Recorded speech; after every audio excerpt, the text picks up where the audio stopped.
the phone call on 1 August of 2015 would be allegedly co-conspirator statements. And I just want to voice the opinion that anything that is inconsistent, as the state said, or contradictory should have been confronted to Mr. Murphy. So I just want that objection to be included. I don't want to waive that objection. All right.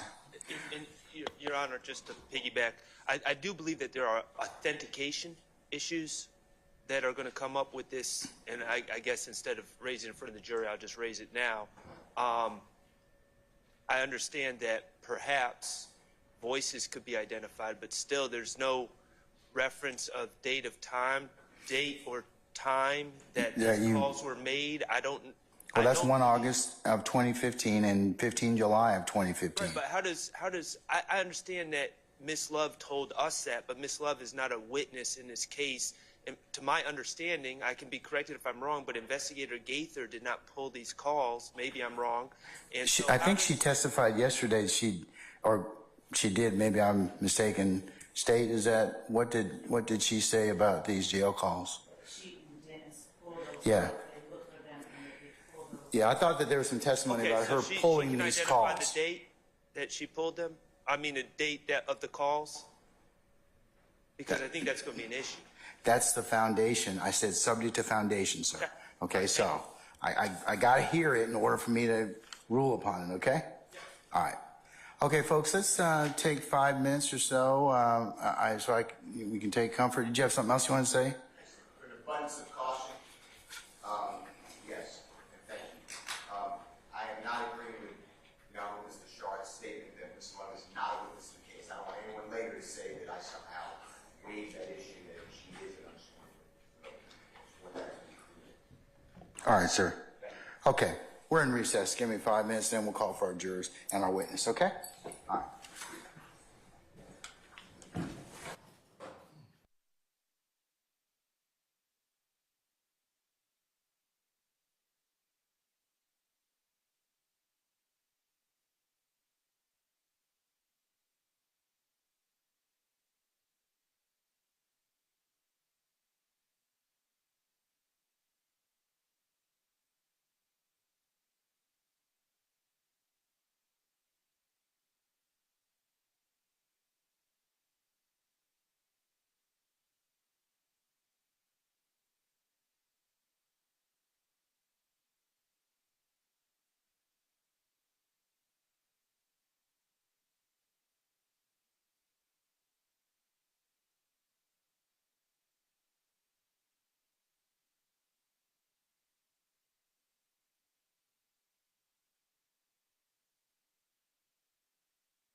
All right, thank you, Deputy Ham.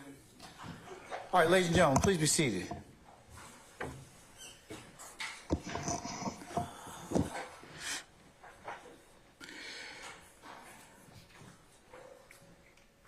All jurors present, sir?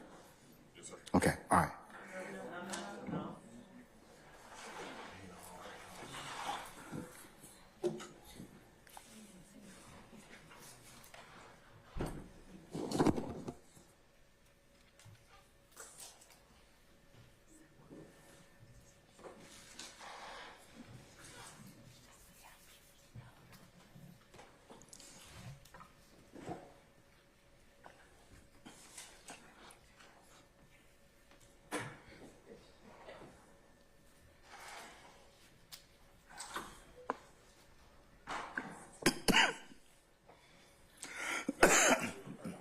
You sure?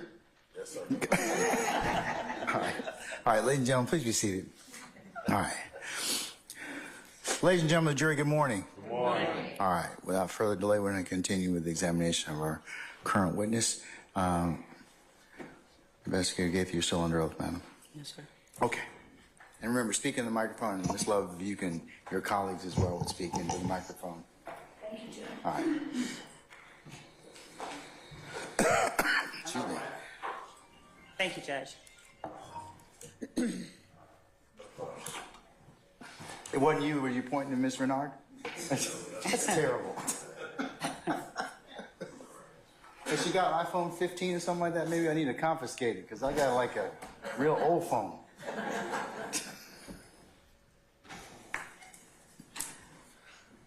Detective Gaither, I'm going to go back to the July 15, 2015 interview that you had with Mr. Murphy while Detective Edwards was in the room. Do you recall a time where you mentioned to Mr. Murphy something about, I'm going to let you go and sober up or something like that? Yes. Would you explain to the jury if you had detected an odor of alcohol on him? No. Okay. Why then was it that you made the comment about sobering up? Believe it, earlier in the interview, he stated he gets high all the time and he doesn't remember stuff. All the days kind of run together. But then he contradicted himself by saying, you know, just before he was arrested, he had just woke up, jumped out of the bed, threw on some clothes, and went to the location where he was ultimately arrested. So I didn't believe he was high. He appeared coherent.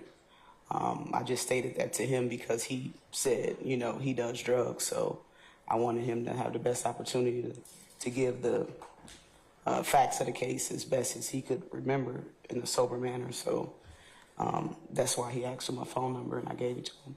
Okay. And he reached out later. And he did what? He reached out to me later. Well, his attorney did. Okay. Now, would you explain to the jury whether or not you had access to jail calls made by inmates of the Fulton County Jail during that time, July 15th of 2015? I did. Would you explain to the jury how you'd go about retrieving those jail calls? You receive a login into Secures, which is the system that the jail uses to allow inmates to make phone calls. We receive authorization from the sheriff to get access to the Secure system. So I logged in and input the information that I wanted.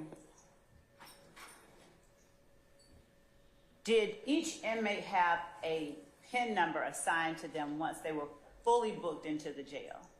Yes. Prior to being fully booked into the jail, did the inmates have access to a phone in the booking area? I'm gonna overrule the objection, sir. Yes. All right. Would the phones in the booking area of the jail carry a name attached to them, or would they simply be labeled booking? They would be labeled booking. Now, without the actual PIN number of a certain inmate, would you explain to the jury how you'd go about looking for calls made by that inmate? if I was able to interview the person prior to them being booked into the jail, I would try to get a telephone number for them or a family member, someone close that I believe they would, be the first one to call once they go to jail. So that would be a tool that I would use to basically do like a reverse search. Instead of having the inmate's phone number or their booking number, you can simply input in a number that you're familiar with that the inmate has, and it will give you all calls made to that phone number. In the interview with Walter Murphy on July 15th of 2015, did we hear Walter Murphy offer to you the phone number of his then pregnant girlfriend? Yes. And did you use that number to do anything as it related to Mr. Murphy's jail calls?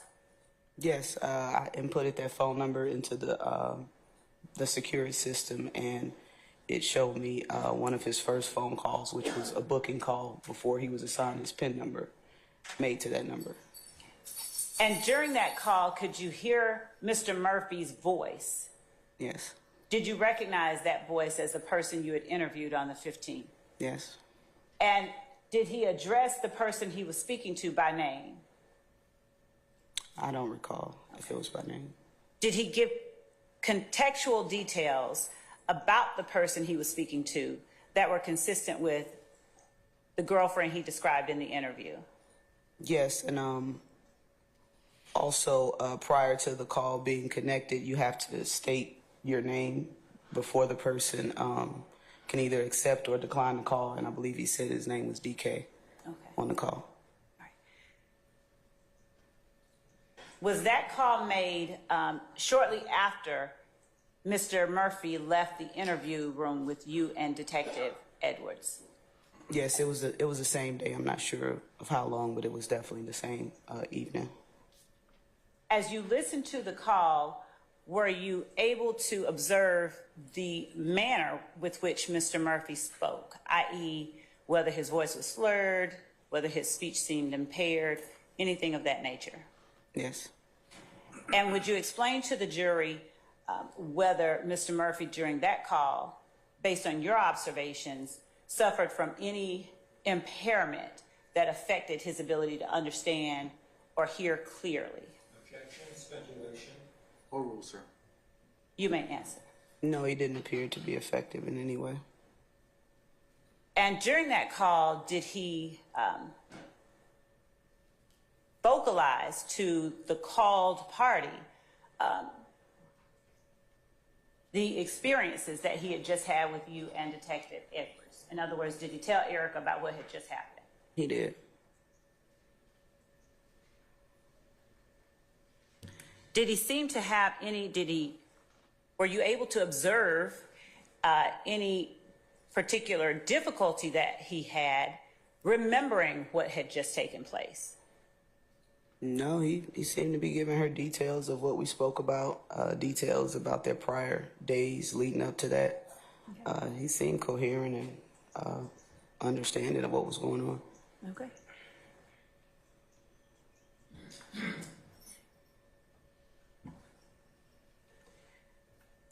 Later on, in August of 2015, did you have an opportunity to listen to a jail recording between Trontavia Stevens and Rodney Allison?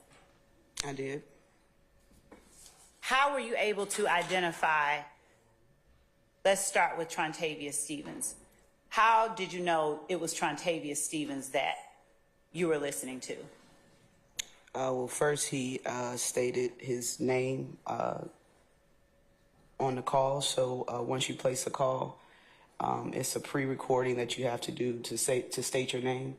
And he said it was Slug, which is one of his nicknames. And also I was familiar just with his voice from previous interactions and other jail calls. And what about Mr. Allison? Had you had an opportunity to hear Mr. Allison's voice before then as well?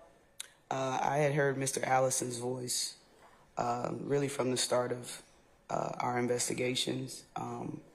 As we would arrest people, several individuals reached out to him via jail calls once they were arrested. So I was familiar with his voice based on those previous calls. Were the details that were discussed in the call between Mr. Stevens and Mr. Allison consistent with details that you were already aware of prior to making that call or listening to that call? Yes. And did you preserve both the call from Mr. Murphy to Erica and the call from Mr. Stevens to Rodney Allison? I did. Okay. We'll get back to those. When you spoke about the gang unit having access to each other and each investigator having access to the other's intelligence, would you explain to the jury if on your individual cases, the investigators utilized or had access to the same details, sources, facts as they were evaluating whether or not to make a classification of a person as a gang member? Objection. Basis. I'll overrule the objection. You may answer, and if my question was unclear, let me know. I think I understand what you're asking. Well, every case is really case by case. Facts and circumstances of every gang investigation or even just crime or incident are different. So there's not a cookie cutter set of rules that you can use. Also, every detective's skill level or knowledge of the tools that they have and how to use them, they use them differently. So in my opinion, everything is case by case. You can't just use the same pattern to prosecute or charge every case, but we do follow by same Georgia law regarding identifying and charging gang cases. But as far as the investigations, everything is case by case and skill set based on that particular investigator. And that's as to gang members. Would you tell the jury whether the same thing is true? I sustain the objection. I'm asking you now about the gangs themselves. Mm-hmm. Is the same thing true when an investigator is looking at a group of people to determine whether it constitutes a gang for your purposes? Does each investigator have access to the exact same information about the groups of people that they investigate on a daily basis? I'm objecting to confusing question. I'm going to sustain it for other reasons, Mr. Steele. Move on. Thank you.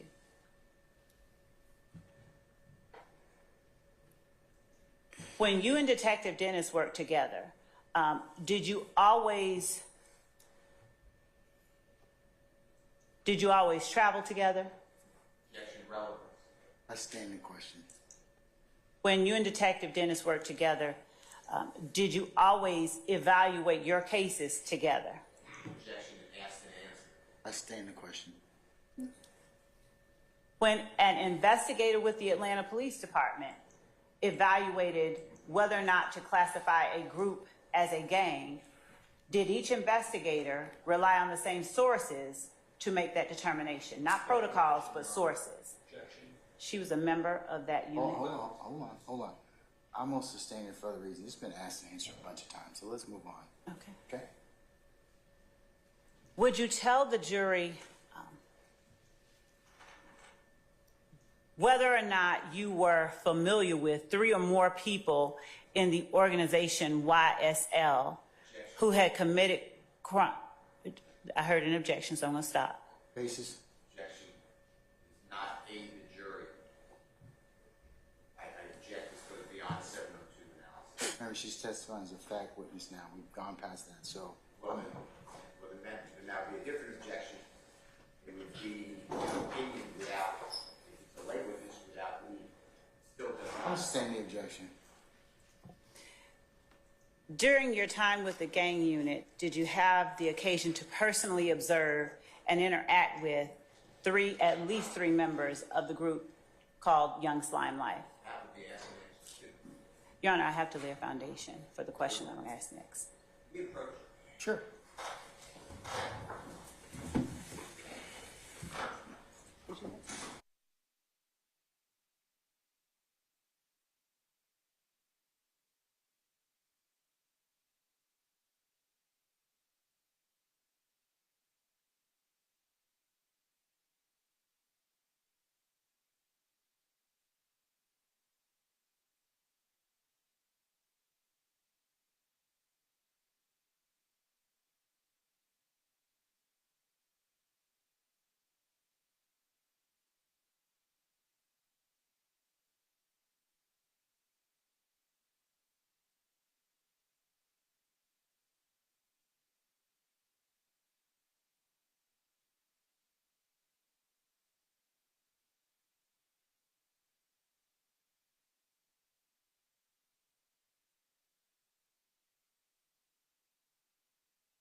Let her at least sit down. Okay? Every time.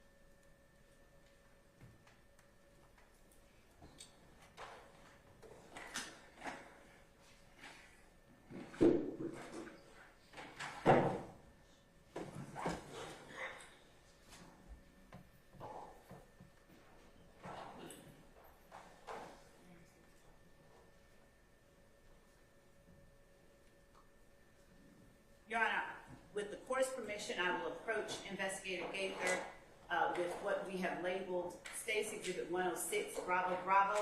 It is a digital file that has been provided to the defense on a thumb drive. Earlier this weekend was provided in discovery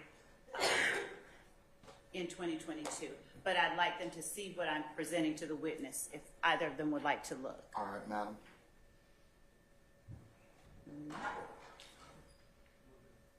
All right, you may approach. Thank you.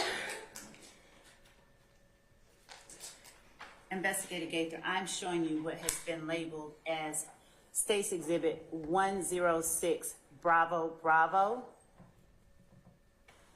And the thumb drive I identified earlier. Do you recognize the thumb drive, first of all? Yes. How do you recognize it? It's the one I saw earlier this week in initial. Let's speak It's up. the one I'm sorry. It's the one I saw earlier this week and put my initials on. And is State's Exhibit 106 Bravo Bravo, labeled Murphy Booking Call, a digital file that you also reviewed earlier this week? Yes. And is that an accurate recording of the jail call that you were able to retrieve after Walter Murphy was taken to the Fulton County Jail? Yes. Your Honor, the state tender State's Exhibit 106 Bravo Bravo, subject to the court's earlier ruling. Any further objection? Nothing further.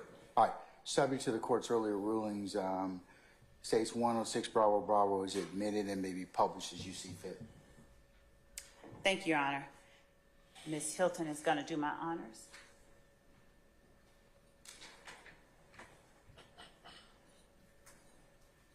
This is a free call from PK. an inmate at Fulton County Jail. This call is subject to recording and monitoring, and your location information may be collected and used by corrections and law enforcement personnel. To accept this free call, press 1. To refuse this free call, press 2. Thank you for using Securus. You may start the conversation now. Hello. Erica. How you doing today? Not good. What's going on? What you not telling me? What's going on? I never knew when I woke up this morning that I would be charged with murder. We're going to pause at 44 seconds and move to 1 minute.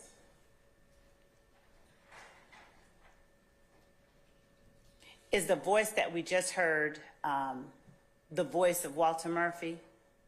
Yes. Okay, The male voice, yes. thank you.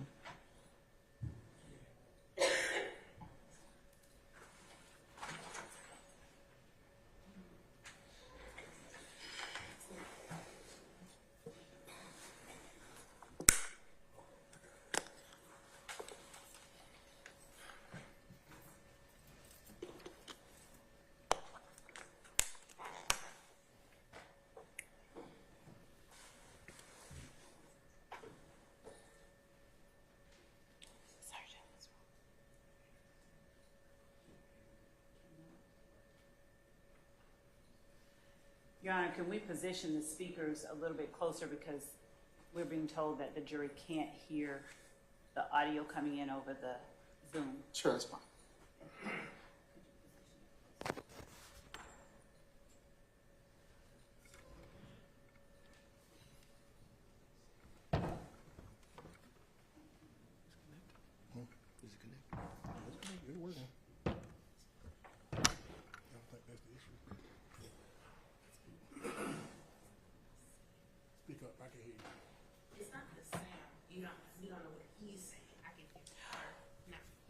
Okay, understood, Judge. We'll have to work through that. Thank you.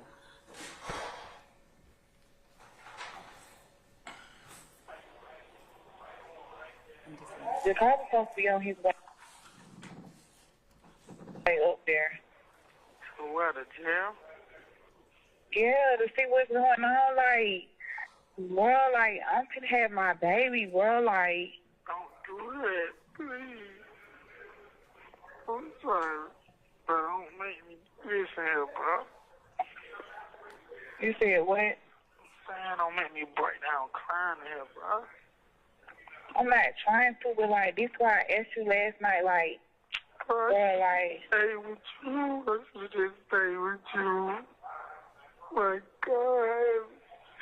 I haven't touched you or nothing, and I just love me up. Like, we haven't had sex or nothing. And they told us shit happened 3-4 months ago, bro. Exactly, and then you just went to court. That's what I don't understand. Why didn't they lock you up then? Bro, they want me to tell, bro, like I was with the folk, but, bro, I'm not, like, bro, they already got me on camera and shit, bro, like, I'm not gonna sugarcoat shit. I'm gonna keep it 100. I'm gonna tell you everything. So you, like, bro.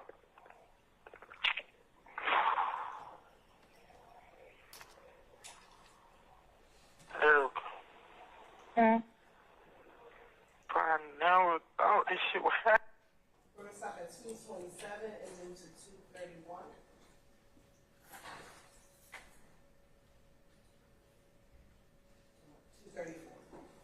I gotta find some kind of way, like, I don't know, like, bro, we gotta ask Doug to start a fundraiser or, like, something, bro. I gotta get me some money. I gotta get out of here, bro. That was because he was like, this gonna be my money. I don't care, bro. Whatever you was finna get, bro, you just not gonna be able to get, bro. Like, Jacoby? Yeah. Man. Bro, that nigga James, they want to fire him, but don't tell me he said no shit. Like they gonna be more money. Nah, he was just saying, like, you not gonna get a chance. He's like, what the fuck? Like, what do BK got to do? What is it? I don't know. I don't know what to tell him. I said, I don't know, Jacob. I don't know what's going on. Like, I went back through my text message to see, like, what we've been talking about around that time. And that shit, all I think about is, all I see is Pokey. So I don't know what you got going on because you ain't told me nothing. Like, I'll talk to you when you come and visit me. But I can't talk to you over the phone like that. And I'll write you. But, like, seriously, Erica, like, for real, bro? What the fuck did I do to God? Or whoever, bro, come on, man. Like, I should just listen to Bird, man, but the man sat and told me, bro, stay with me, nephew. I ain't nothing out there for you but trouble, bro. This man just sat there and told me, bro, I ain't nothing out there for you but trouble, nephew. Stay down here with me. And I ain't listening, bro. Now I'm about to have my son, and I'm not even gonna see him get born. Like, come on, bro, this shit hurt me so bad. Like, bro, I've been throwing up. I haven't ate all day. I got the bubble gum and shit. But this shit is not right. It's like, I just feel like this whole time was for nothing. Like, I just, all my child ever, I loved you. And then I just throw it all away for no reason, and I'm sorry. And it's like God knew this was going to happen to me because he just took, like, you see how you pulled up? You see how that happened? Mm-hmm. And we talked, and then I was like, nah, we ain't going down there. And then I was like, man, Sanjay made me change my mind and go get them. You see what I'm saying? Yeah.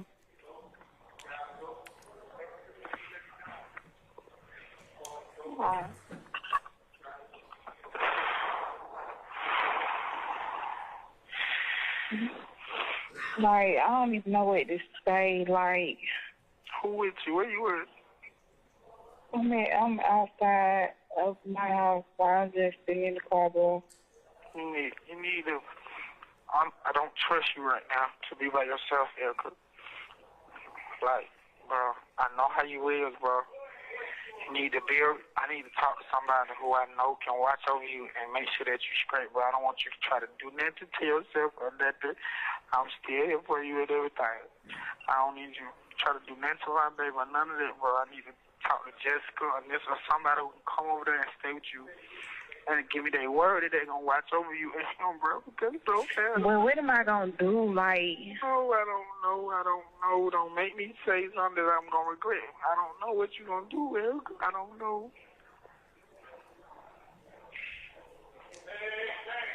I can't even eat. It's like, Me either, bro. but I've been told you this last night, like, bro, like, that's what I was trying to tell you last night.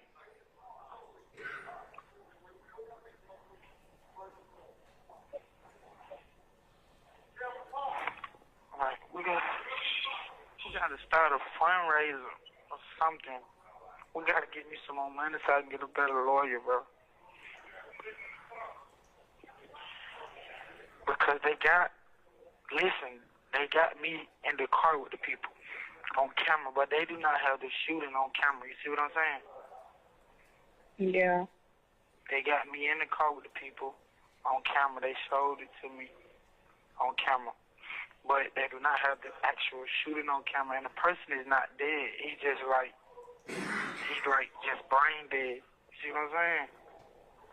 Mm-hmm. She's saying he's going to have a metal plate put in his head and shit. That was what she was telling me. And they wanted me to tell. But, bro, you know what'll happen if I do that, right? Mm-hmm. Right? Yeah. Okay. I just wanted to hear you say that. But so, like, I don't know, Rick. I don't know. I've thought about everything. And I tried everything. And I just need some help. I don't know. Oh, my God. I thought about killing and then that myself. shit just fucked up because I don't have nothing. Like, I don't have no type of nothing this time. Like, What do you mean?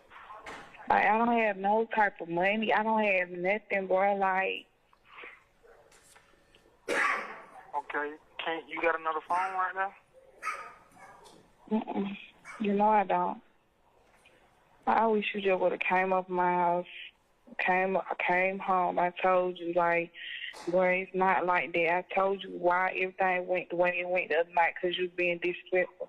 Yes. Like, and I told you that. I apologize, but my mom, I'm sorry, bro. I'm see the truth, bro. I listen to Dolly. I listen to my mama, really. And then Dolly was like, bro, you know how girls is, because I've been through that, bro. I kicked nigga out quick, you see what I'm saying? She wasn't saying like you just intentionally doing it. But she was saying like the same thing my mom was saying. My mom saying like, bro, Erica just trying to get the apartment to kick you out. I'm like, and I was just listening to them when I shouldn't have, and that was wrong, but we can't fault nobody right now but me. You're right, but I'm saying, me and you is better than what everybody was saying. Like, you knew what you had done. You just be trying to make it seem like it be me tripping, bro. Like, you knew, like, why I felt the way I felt, and you knew what I was doing. Didn't nobody say, no, you can't come here or nothing like that. So I don't understand why you be trying to make it seem like us people that it be there. And then you took all your clothes and stuff like that. Like, that shit really hurt my fucking feelings. Like, that shit really hurt. Like, Okay, if you don't want to go through this with me, bro. it's not that, and then, like, you ain't even called to see that I make it home okay or nothing last night. I was just like, damn. When you get home. I wanted to see what you gonna call. All this shit, bro, God knew that this was going to happen to me, bro. I swear to God, you were trying to see what I going to call, and I was trying to see what you going to call, bro. Oh, God. I sat right there and waited, bro. Dollar was asleep. And I I was watching the movie and Dolly was asleep, bro. And I thought about it. I said, I should grab her phone. And I said, nah, Erica ain't call me, so why should I call her? Bro, that shit so fucked up. And, like, and, bro, even with Doug just getting locked up, like, Doug getting locked up, I'm like, damn. The only person I can think of. And move to, 11:05.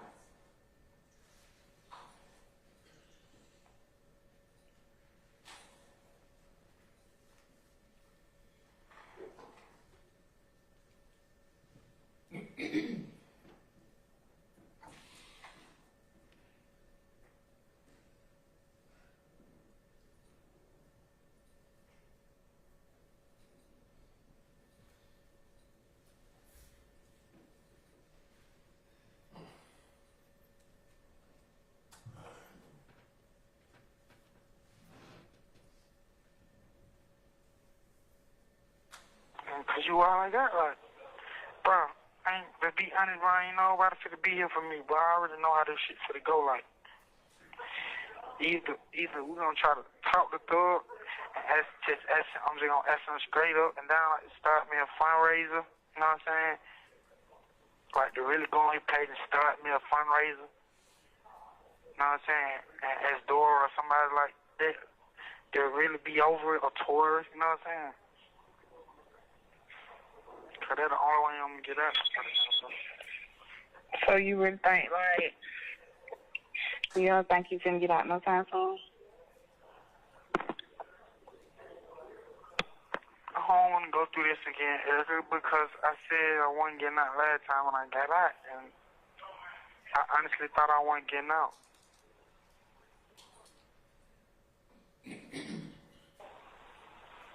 Last time, and I did. So I can't say, like, I can't say. I just hate, like, No. I know. It's murder, because I'm going up into the 7th floor. My back fucked up. My arm go out. Every time I lift up. It's just bad, bro. It's just bad. you gotta be strong, though. Like, Your Honor, for our purposes, we are going to now stop that portion of the video at 12:38.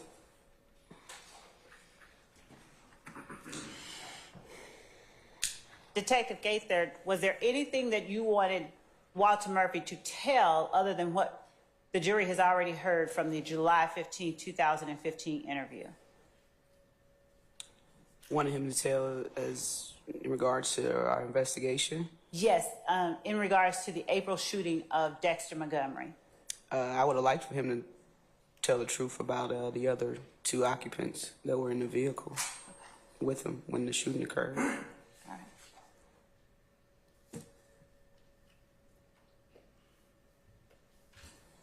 And at any time, either on jail calls or in interviews or conversations with you outside of the interview room, did Walter Murphy ever indicate that the people in the blue vehicle threatened him with harm?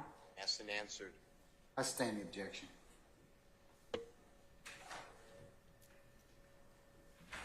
Are we ready in there?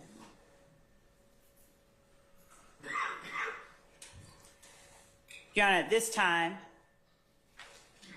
if I may approach the witness with State's Exhibit 107, Bravo, Bravo, which we have provided to the defense, but are willing to show so that they can see what I'm approaching the witness with. All right.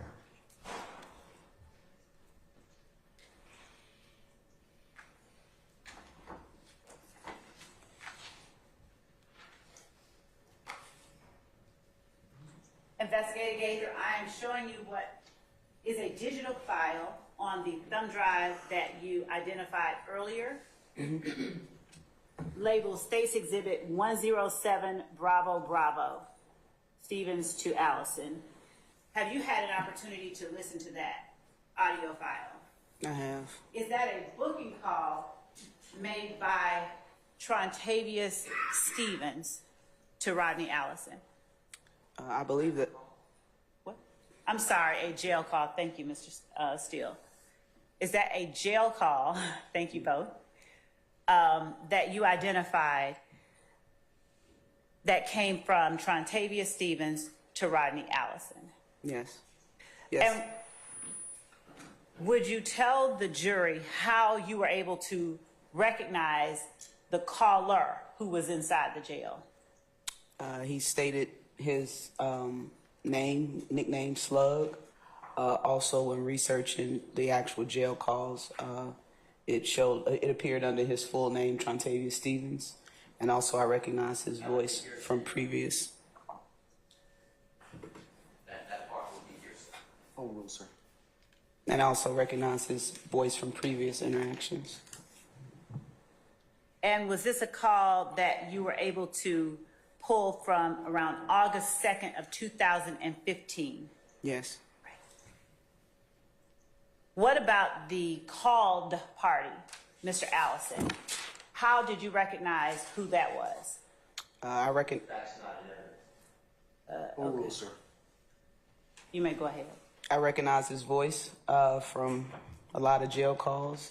There were several people in Fulton County Jail that were making phone calls to him that we were monitoring during the course of our investigation. And I just recognize his voice, people saying his name is hot. So when Mr. Stevens called him, I recognized his voice and the phone number that he was dialing out to. And so you actually gone into another area I was going to ask you about. Are the phone numbers that the persons inside the jail dial, are they visible to you as you are looking at Securus and listening to the calls? Yes, it displays the number being called to. And as you listened, did you recognize elements of the conversation? Yes.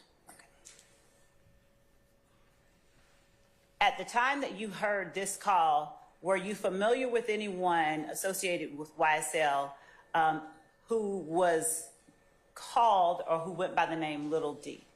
Yes. Was there one or more than one Little D at this time that was associated with YSL? There were two associated with YSL, but I was familiar with both gentlemen. And what were the names of both those gentlemen that were called Little D? We had Little D, Quindarius Zachary, and also Little D is known as Demikion Garlington, common spelling. Was there any distinction between where the two lived, or did Demikion and Quindarius live in the same part of whatever town they lived in? No, they were from two different areas of Atlanta. What part of Atlanta was Quindarius Zachary from? He was from Cleveland Avenue. And what part of Atlanta was Demikion Garlington from? I believe he was born in Old Fort Ford area, but he spent most of his time in Mechanicsville. And did Demikion Garlington associate with members of both YSL and Inglewood family? He did.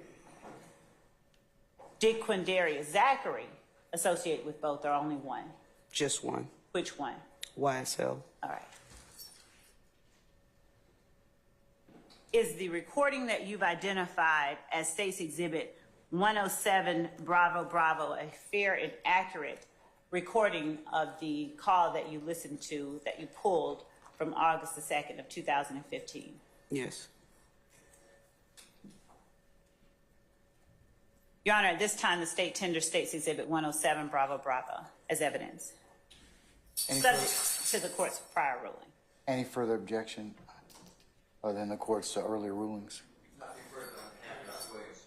Okay, all right. States 107 Bravo Bravo is admitted subject to the earlier rulings of the court. It may be published as you see fit. Thank you, Judge.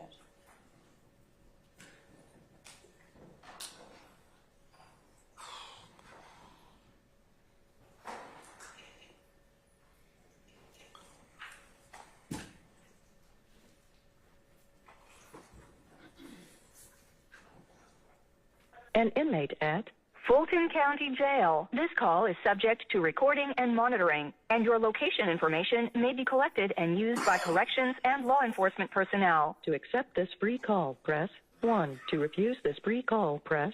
Thank you for using Securus. You may start the conversation now. What's up, my nigga? What's up? Who it is? It's Lord, man. Oh, what's happening, baby? What you doing? Shit. Yeah, cool. Yeah. You ain't got no shooting these damn dice. Huh? I'm bullshitting on these dice. Shooting dice? Kill it. Yeah. I ain't never seen you shoot dice. But wait. Why you answer the phone? You gambling, man. Man, I don't care. I want to holler at you. What's going on? You all right? Yeah, how Jeremiah doing? Man, he got down, he got to go through therapy. Really can't walk. Nah, he can't walk or talk right now. Dang. They fucked that boy up. Dang. That man fucked up for real. Damn, they tried to. Hey, you watch my video? Yeah, I watched it.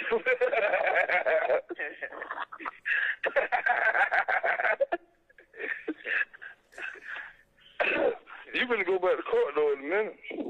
On the 17th? Yep. That's what she said.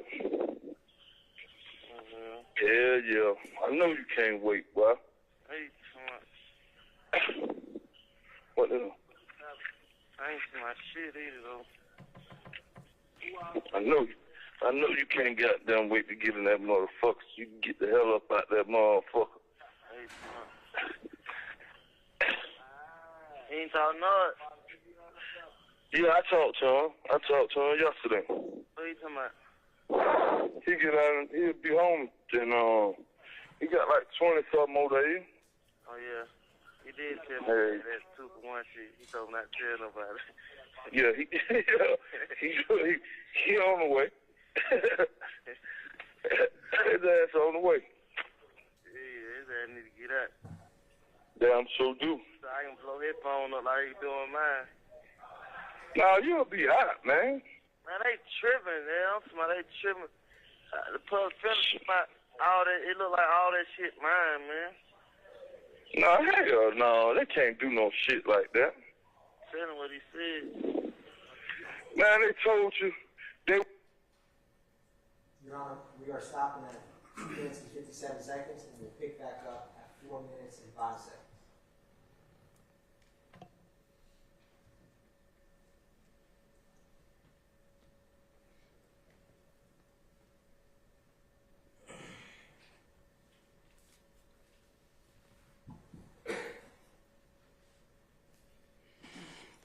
And then, man, what the hell, man, that boy tripping, man. Who? D. What he do? You know Mooch want them locked up. Yeah, I was in court with him the other day when I had no court with him. That's all.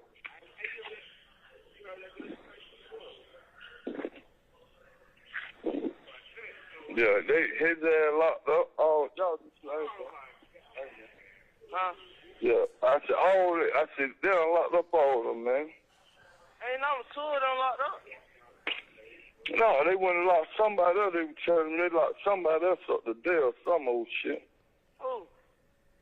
I don't know who the hell they were talking about. I don't know them young niggas right there who they talking about.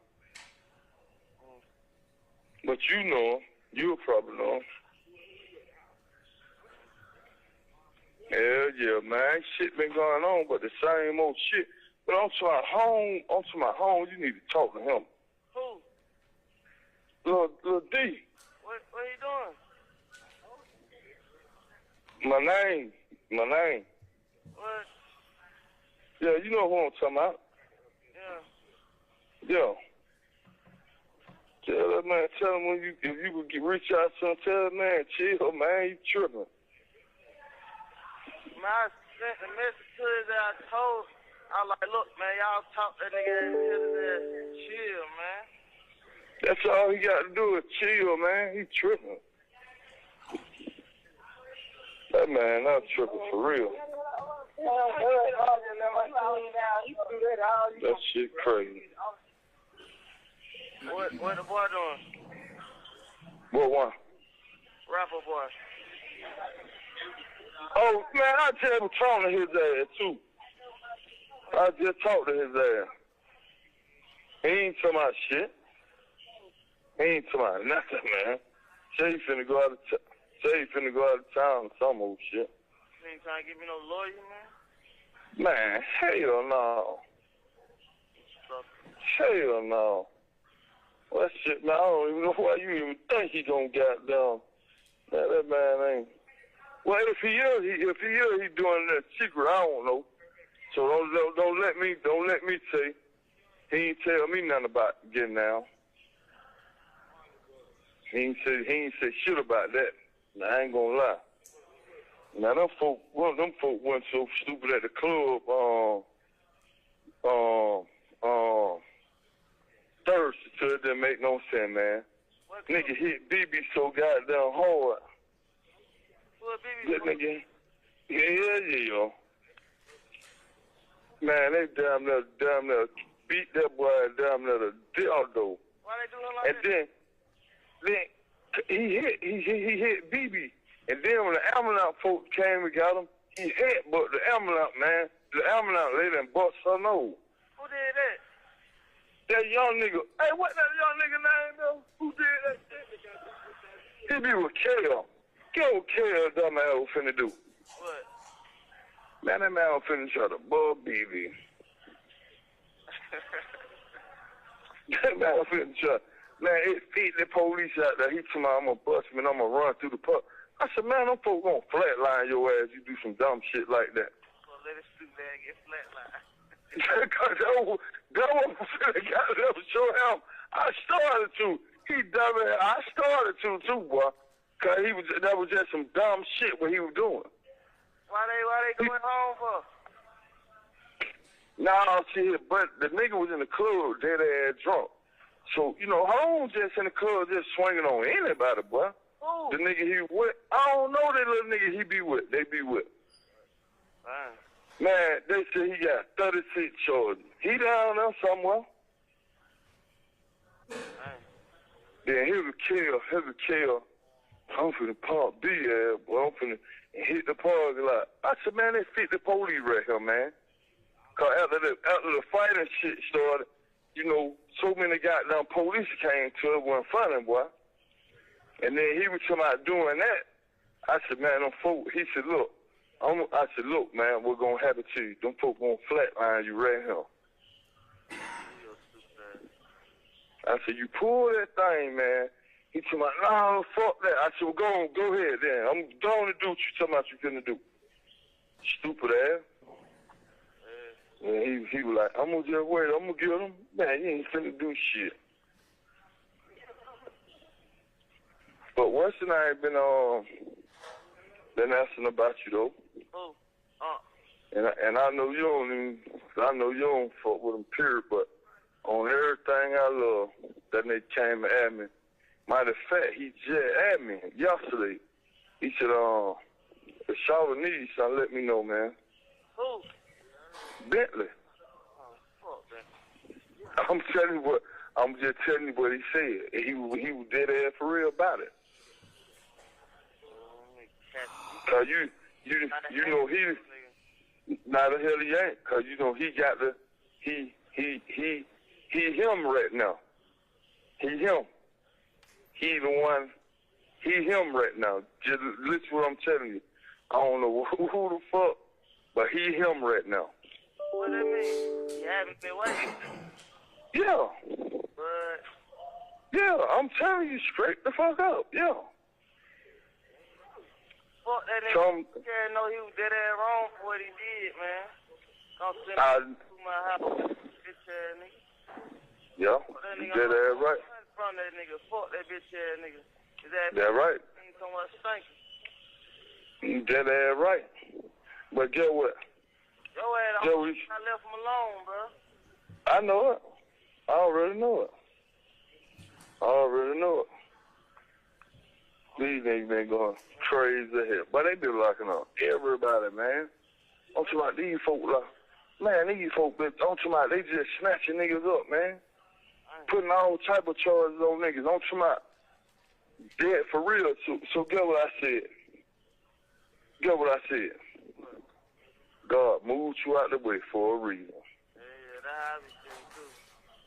He moved out the way, cause what they getting these niggas for, man, these niggas, only way they getting out of they got to tell something. Yeah. So, they been goddamn, what's the name they got out yet?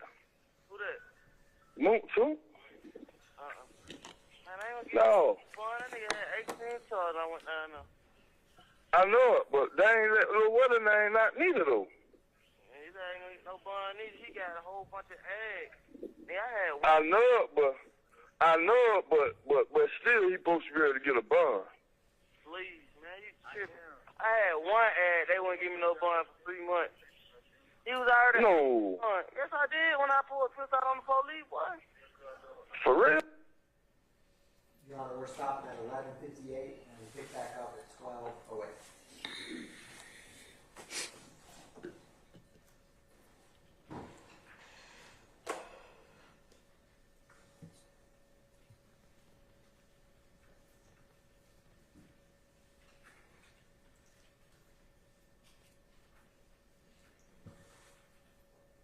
Ain't that bad though. Them ain't no really no hell of a bad charge. That one on the police though, man.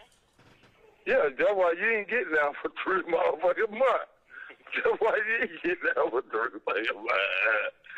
Hey, stupid as motherfucker. Damn, man. That nigga, but you know that boy, he finna be out and you finna be out. Man, these folk locking up everybody. Everybody. They ain't sparing nobody. Hey, that nigga, they went looking for Yayo, right? Yeah. That's what Yayo did. That's what Yayo said. That nigga Yayo said, man, Boo about to straighten this shit out, cause boy, I ain't going down like that. Nigga, go sit down. Nigga, fuck, bro. Hey, no, he said he ain't going out like that. He said, hell no. He said, I can't go out like that. Man, don't be throwing no nigga up on the butt. I ain't asking about no nigga. They talking about your ass. I don't see what they talking about. Bring your stupid ass back home. Yeah, you right. You right. Yeah, this shit ain't got nothing to do with me. I'm out here spinning. Ain't got nothing to do with me now. Charge now time. Now, not damn sure ain't for real. Hey, I can't lie, but deal went on you right here. Now, one-on-one. No, I'm talking about, none of this shit, whatever I'm saying, this shit went on you. You just came home, man. Yeah. You stay at home, how long you stay at home? About 2 weeks. Yeah. Damn. But you on the way back, man. Soon as you get your buzz, you ain't got to ask the nigga for a motherfucker dime. You ain't got to ask the nigga for nothing. Motherfucker. When I was telling that boy, he ain't talking about shit. You have 1 minute left. The rapper dude ain't talking about nothing, man. That boy name ain't what they call him. That boy name Rapper Boy. That's what I just said. That rapper boy, he ain't talking about shit. And I hate that shit every time you get fucked up. That nigga can't do shit for you. I hate that shit, man. That's some sucker shit, though. That's some real sucker shit, man. Yeah, damn right it is. Hey, look, shit. I talked to my girl for me. Look, right? They just started this shit down here with, they be selling the iPad out here and shit. I need one. She tripping, keep on talking about these other hoes and shit. Man, I ain't talking about that. I need one. You want me to get you one? Nah, you know, she got the credit card. You got to do it with the credit card, man. What's up? You tell her call my phone. No, you call her, man. Don't tell her you talk. Well, you got to tell her you talk to me. Like, look, man, get that man that iPad and shit and get that man. I'm finna get on that right now. Thank you for using All right, love you. Goodbye. Love you, man. Investigator Gaither, are you familiar with any other Kel besides Kelvin Watts? Yes. And as it related to your investigation and monitoring this particular jail call, based on your knowledge and investigation of individuals in YSL and Inglewood family, the Kel that is being referred to here, is that Kelvin Watts? No. Cause for speculative. Objection. I don't cause for speculative. Also, beyond the information you've ever been provided, I'm gonna overrule both objections.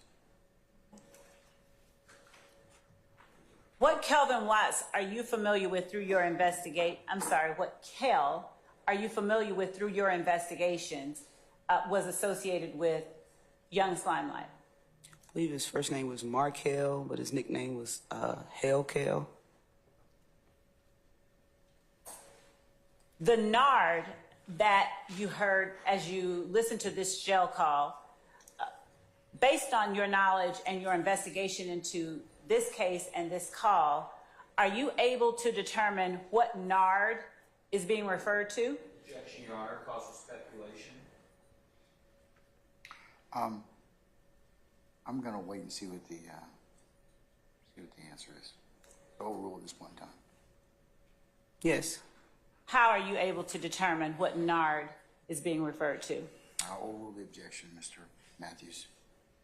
Just based on the investigation and knowing that Mr. McMillan at this time was currently in jail and also a suspect in the shooting from Browns Mill Road, I was aware that his nickname was Nard, first name Demise McMillan.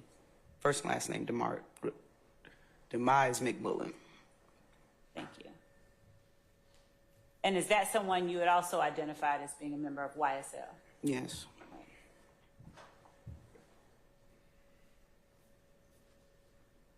Were you familiar with a person named Yayo at the time that you heard this call? No. Okay. Were you familiar with a person named Yak at the time you heard this call? Yes. And how are you familiar with a person named Yak? Through a prior investigation. Okay. And what is the given name of the person you were familiar with named Yak? Diamante Kendrick. And is he seated in this courtroom? I saw you nod your head. Yes. Would you describe where he is seated and an article of clothing that he is wearing, for the record? This first defense table with the white, off-white, maroon, and black striped shirt. Is he seated next to the young woman in light blue? Yes. Your Honor, would the record reflect that she has identified Diamante Kendrick as the person she is referring to as Jack? It will. Thank you. Investigator Gaither, at the time that you were in January of 2015, did you, along with your partner, did you all begin to look through social media pages that were open to the public of persons you believe were involved with YSL? I sustain the objection. Did you have an opportunity to look through Demekion Garlington's social media pages? I have several times. Okay. And in looking through those social media pages, did you come across a video of Jeffrey Williams talking into the camera? Yes. Okay. Your Honor, with the court's permission, I'm going to approach, but not before showing to counsel for the defendant what I have labeled as State's Exhibit 112 Bravo Bravo.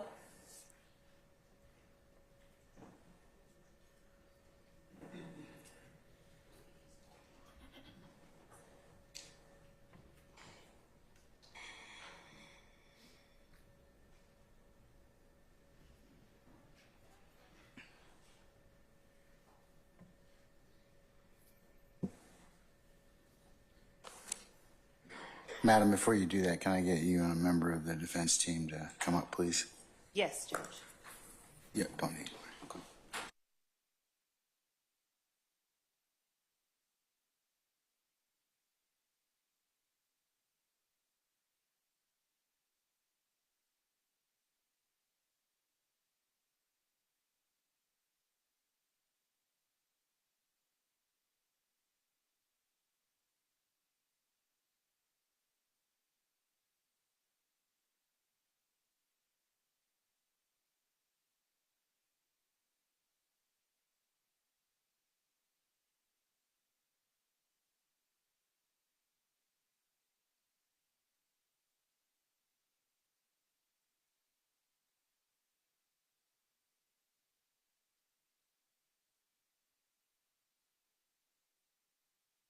Ladies and gentlemen, it being the noontime hour, we'll go ahead and recess for lunch.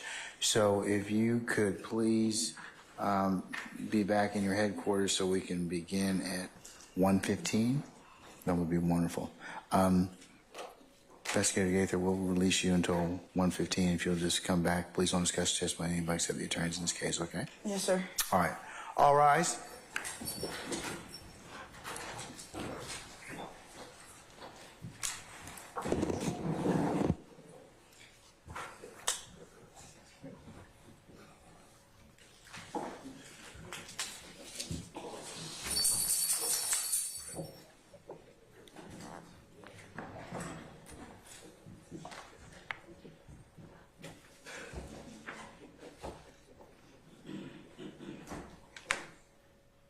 All right, ladies and gentlemen, please be seated. Our jury has left us. We are in recess until 1:15, okay? All right.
and this is why I'm asking now, because Investigator Gaither's on the stand, regarding a January 10th meeting between Investigator Gaither and Kenneth Copeland. We brought that up a couple days ago, and we haven't heard back from the state.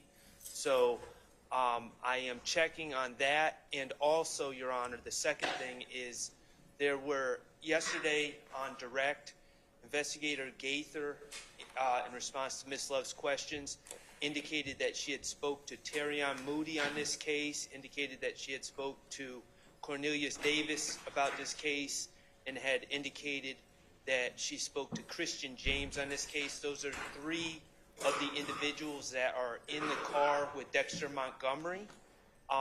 In the discovery provided, at least to my knowledge, there's no police reports documenting this or taped conversations documenting this. Now, I'm not denying that there's a possibility that they weren't documented, but I just want to make sure that there's no documentation that is missing.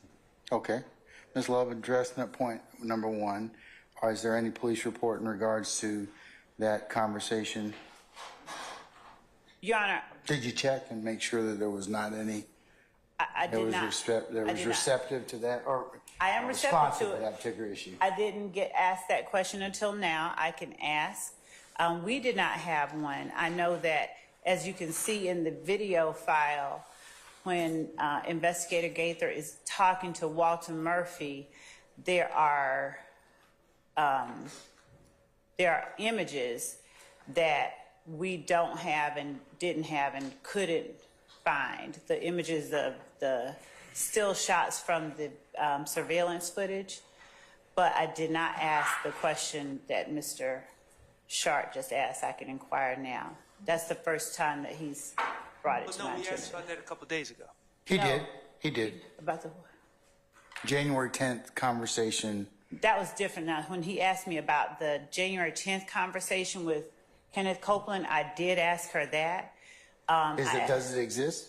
She said that to the best of her recollection, she talked to him that night, but she doesn't know whether or not she's on camera. She said she seems to remember talking to him. Was it memorialized in any fashion, other than what we see on tape? Yes, so I didn't ask that. Okay, I'll ask you her can that. ask her that, and can you ask her if there are any reports from the other three individuals? Yes, I will ask her that. Did you ask her that already, or what? No, I didn't ask about the other three individuals. This is the first. I'll go ask about the other one now. This will All take right. 1 second. She's outside. Okay. No, I was just doing that. May I ask? 2 moments. I'm missing my phone. I think I left it in the room up there. Yes.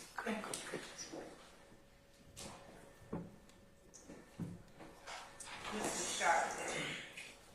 Your Honor, may I ask Mr. Sharp to accompany me so that I can Sure. sit at the same time?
You're gonna need the phone.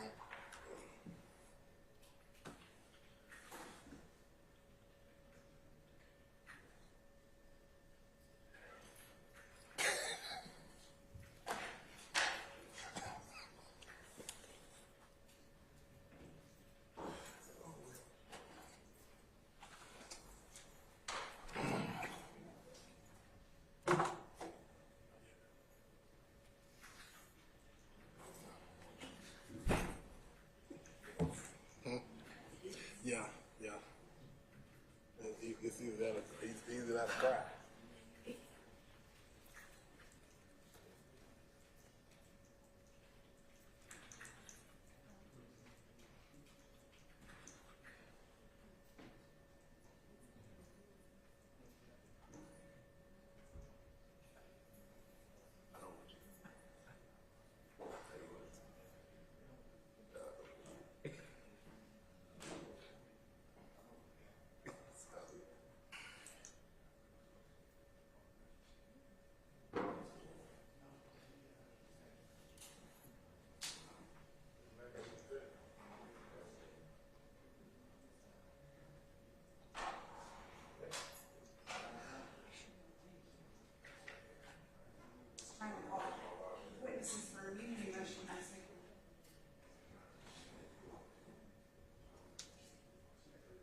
Yes.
Investigator Gaither, please.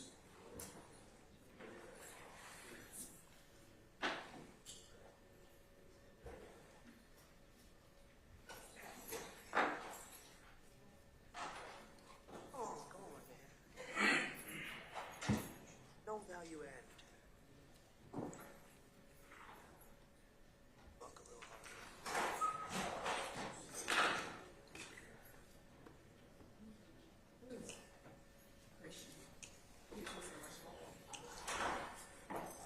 All right, Sergeant Ingram, summon our jurors, please, sir.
All right, ladies and gentlemen, please be seated. All right, thank you, Sergeant Ingram.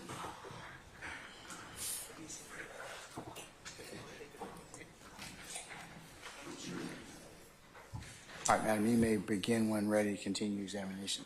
Thank you, Your Honor.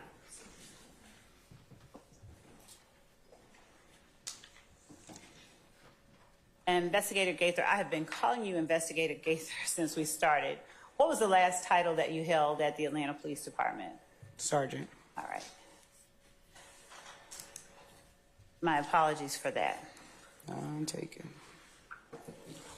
Previously, you testified about what has already been admitted as State's Exhibit 70 Bravo Bravo and 71 Bravo Bravo.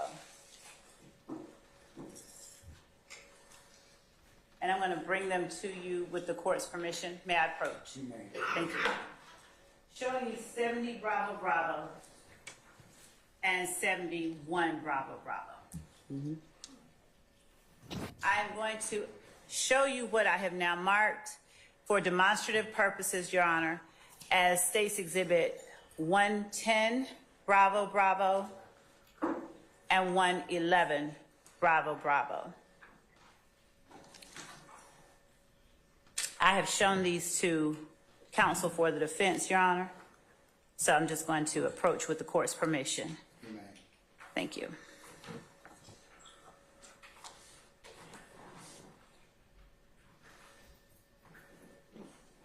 Showing you 110 Bravo Bravo and 111 Bravo Bravo.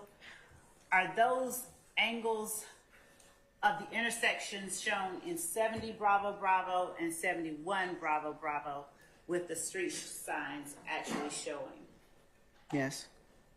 And are they accurate representations of the intersection as it looked Yes. in April 2015? Yes. Your Honor, the state tenders for demonstrative purposes only State's Exhibit 110 Bravo Bravo and 111 Bravo Bravo. No objection. All right, states 110 Bravo Bravo and 111 Bravo Bravo are admitted for demonstrative purposes. We'll be showing you. Thank you, and I will hold up and ask you to describe for the jury just what it is we're looking at in State's Exhibit 110 Bravo Bravo. That is Harper Road, looking eastbound. And when you say Harper Road looking Here. eastbound. This is Harper Road. This is Browns Mill Road going here. Harper? No, that's Browns Mill. Yes. Eastbound is this way. Well, looking at the picture, you're facing it. That's eastbound. So on 110 Bravo Bravo, showing it the old-fashioned way, looking at the picture, Harper eastbound is the way that I'm pointing. I stand so it's a formal question. You can rephrase. The vehicle that's in the picture is facing westbound. The opposite way. Looking at the picture, you're looking at it. The car is facing westbound. Thank you. And what area do we see in 111 Bravo Bravo? That's Harper Road as well, at the intersection of Brownsville. And is this a four-way stop, two-way stop, or something else? It's a two-way stop just on Harper Road. Brownsville Road doesn't have a stop sign or stoplight.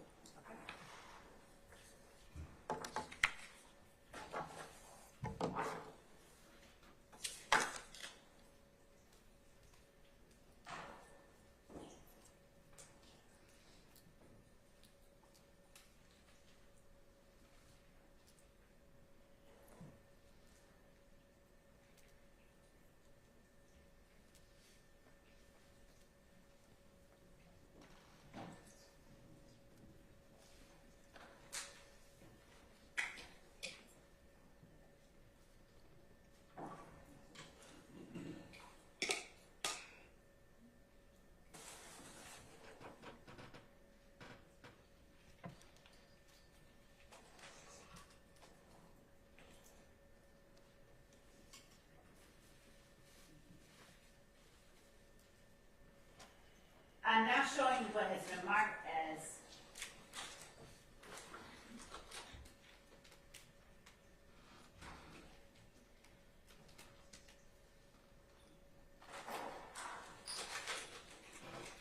for demonstrative purposes, State's Exhibit 103 Bravo Bravo, which I have shown to 103 Bravo Bravo Alpha,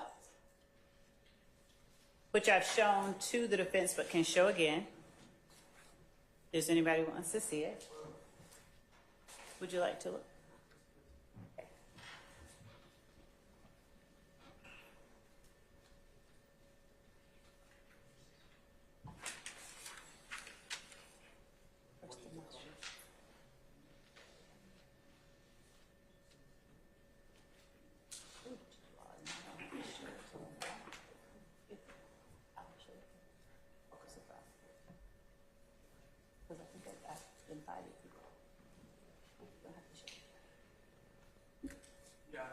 I don't believe that one was shown.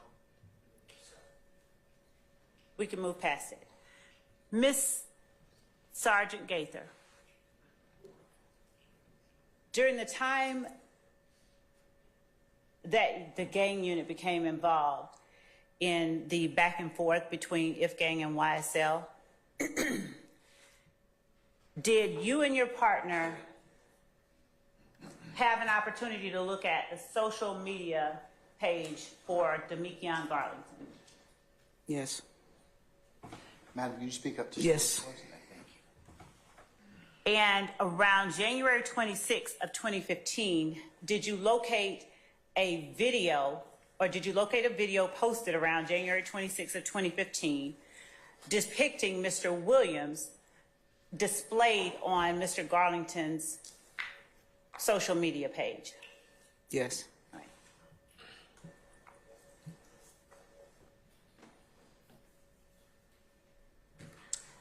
Showing you what has been marked as State's Exhibit 112 Bravo Bravo.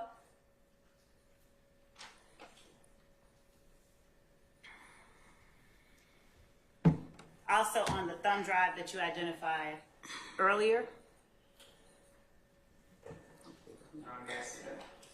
Sure. Before I tender it, I'll bring it over.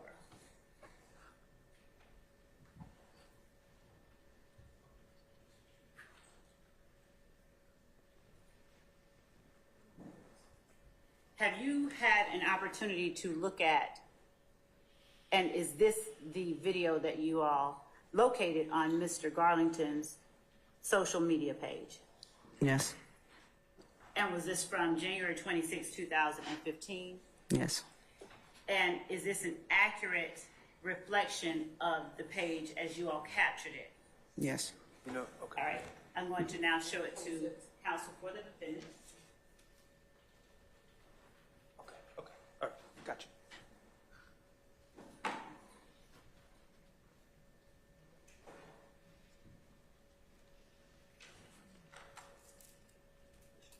Does the video depicted in State's Exhibit 112 Bravo Bravo have sound to it? It does. And does it have more than one voice? Yes. Do you recognize the voices? Mr. Williams and I don't want to speculate on the second person, but I did. Your Honor, State Tender State's Exhibit 112 Bravo Bravo as evidence. Any objection states 112 Bravo Bravo. Yes, sir. Basis. Foundation is RICO.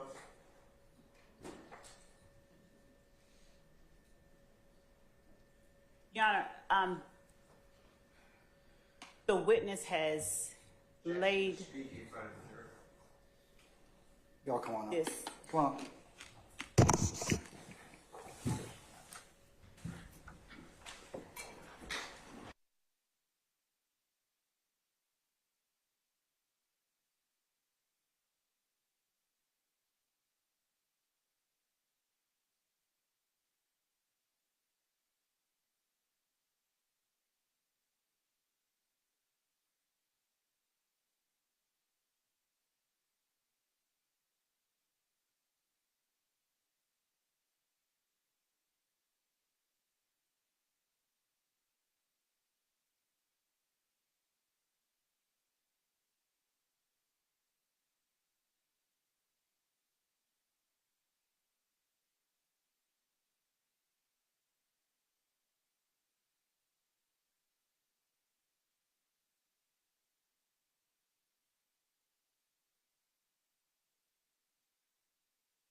Sergeant Gaither, I'm going to ask you a few more questions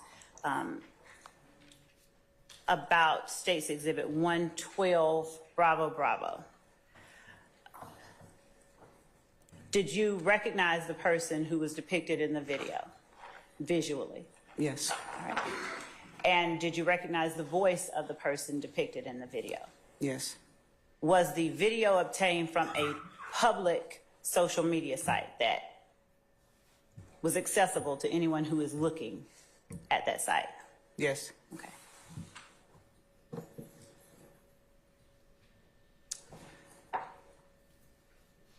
We will come back to that. I just want to ask you a few more questions about your investigation into Dexter Montgomery.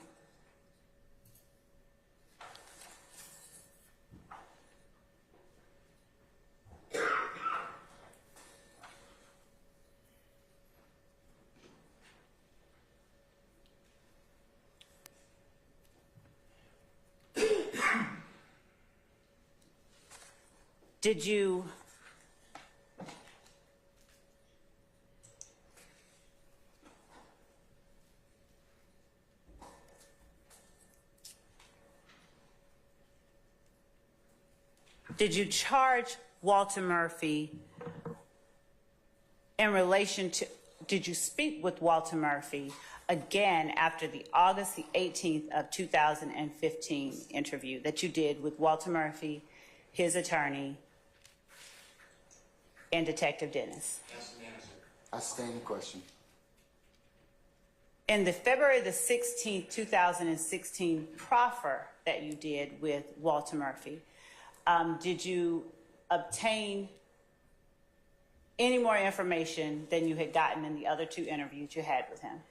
That would go to the best evidence rule, Your Honor, on the role coordinator.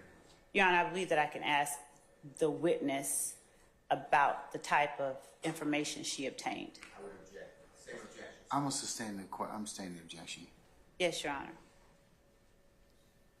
While you were speaking with Walter Murphy in the September 16, 2016 interview. August or September? I'm sorry, February 16, 2016 proffer. Was that a meeting that you requested between yourself and Walter Murphy? No. Okay. And where was that meeting held? I was asked and answered. I sustain the It was objection, not, sir. but okay. As you held that meeting and asked questions, was there interaction between Mr. Murphy and his attorney? Yes. The recording speaks for itself. I'm going to sustain the objection on other grounds, Mr. Okay. Steele.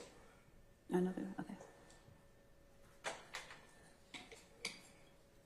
Prior to that, February the 16th, 2016 interview, did you take out charges for Walter Murphy as it related to the Citgo and the Browns Mill incident that occurred back in April, on April 12th of 2016?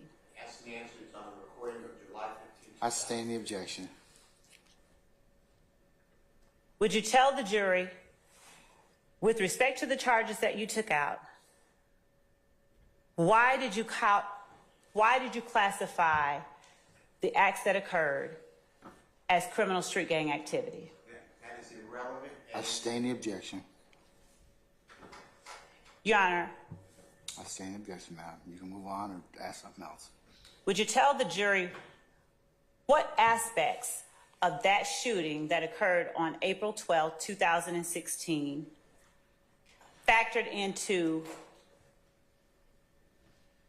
based on your knowledge, training, experience, and learning as an investigator and gang expert, what aspects of that incident caused you to classify it as gang activity? Objection, Your Honor. Basis. Simply rewording the same question, same objectionable question. I'm going to overrule the objection. Mr. Steele, do you have an objection, sir? Under Parcell, it goes to the intent, which is not for this question to be answered. I sustain the Your objection. Honor, this is an expert, and this is the I portion. sustain the objection, please.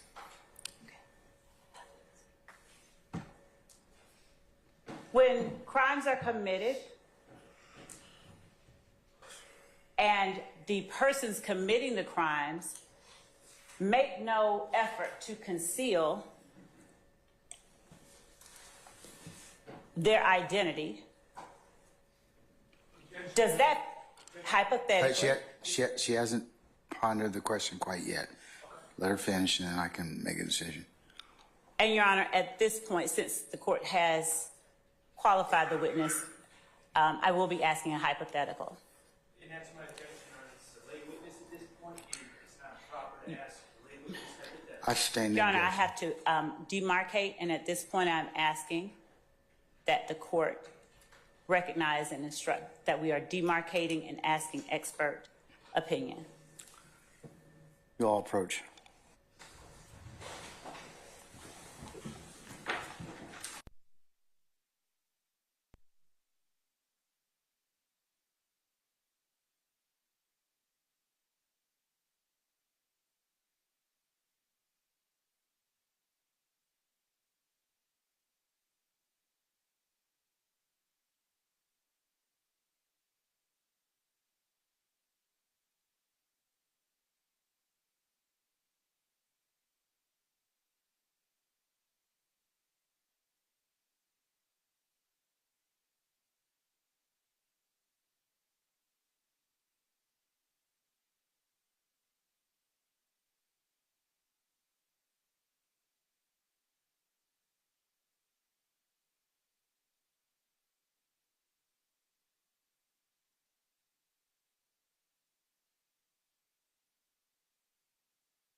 Sergeant Gaither, as we are getting a last exhibit, and Your Honor, we are intending to bring back the one that we tendered a moment ago with the court's instruction. Which is? Which one, madam? The 112 Bravo Bravo Okay. that takes out the portion of the second speaker. Are you trying to tender it at this point in time, madam? Your Honor, we would tender that exhibit with the caveat that, with the court's earlier ruling? yes, Your Honor, yes. Any further objection, counsels, to states 112 Bravo Bravo? Yes. Basis? I'd like to see it. Okay. Ms. Love, show that to counsel, please. It's being redacted, and so before we display it or anything, we will show it to all the counsels, because that portion, oh, bless you, is being redacted. Better shake your hair there. you got Kleenex. Okay, that's good. All right. Okay, all right.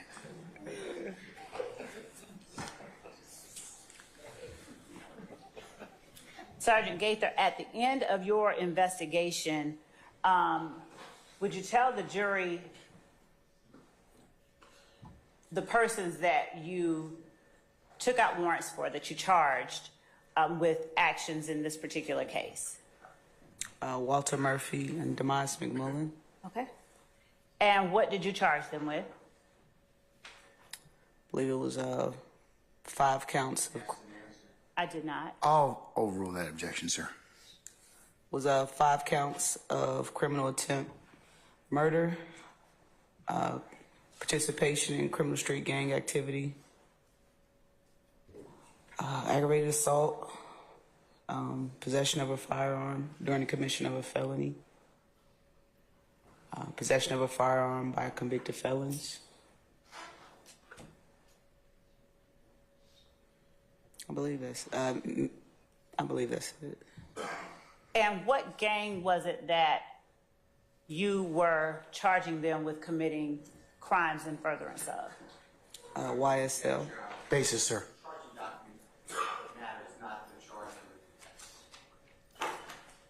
I'm going to overrule the objection. You may answer. YSL. Thank you. And Your Honor, with the exception of the video that we are redacting with the court's ruling, I don't have any further questions at this time. With the court's permission to play that video after it's properly redacted and defense has had an opportunity to look at it. Counsels, can I see you for a second, please? Just you don't.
Take comfort till 3 o'clock, and then we'll come back and see where the afternoon leads us at that point, okay? All right, so we're in recess until 3 o'clock. All rise.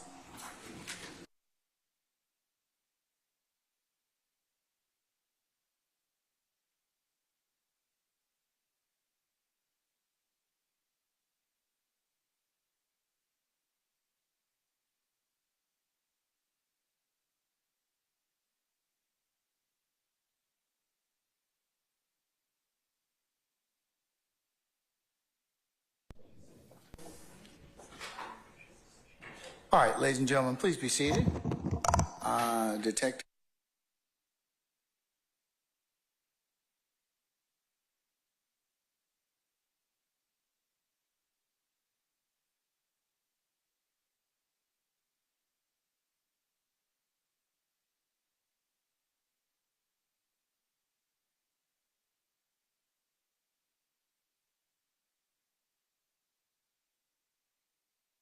Two parts to it. One is just a picture of it. So let me see. First, let me see states 112 Bravo Bravo to begin with.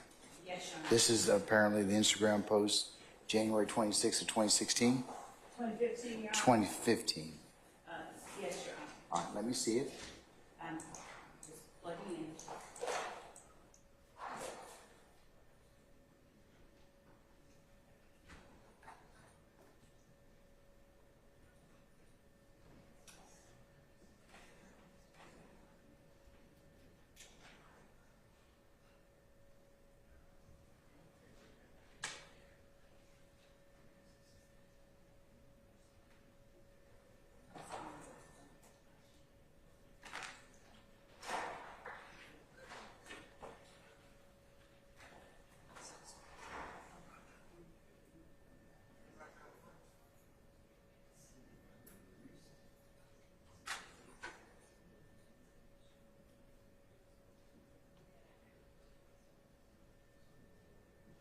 Hey, Wes, is that covered?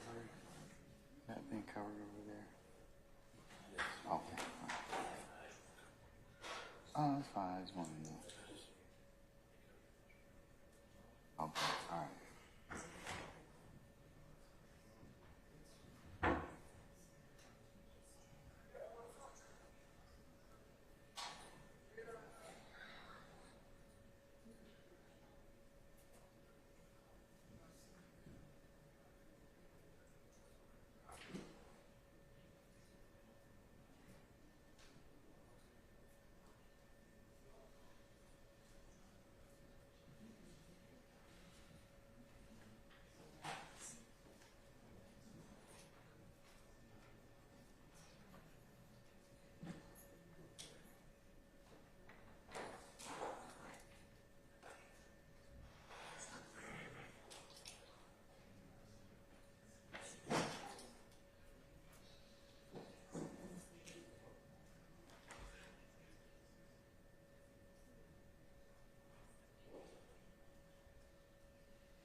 he is putting forth himself as a figurehead. He's saying that's for me and my gang, me and YSL. Y'all need to be killed. Those words are wholly inconsistent with this notion that we just produce rap music for the good of everybody. And so, Judge, given that the speaker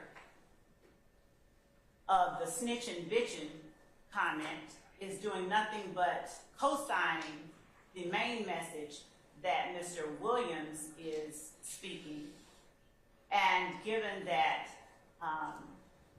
the video itself was publicly posted, we would ask, in light of the cases that we have cited, along with United States versus Bagley, Bagguley,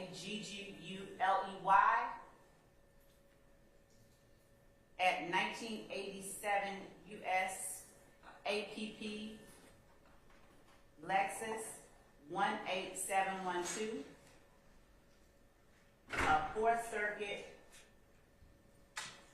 1982 case, as well as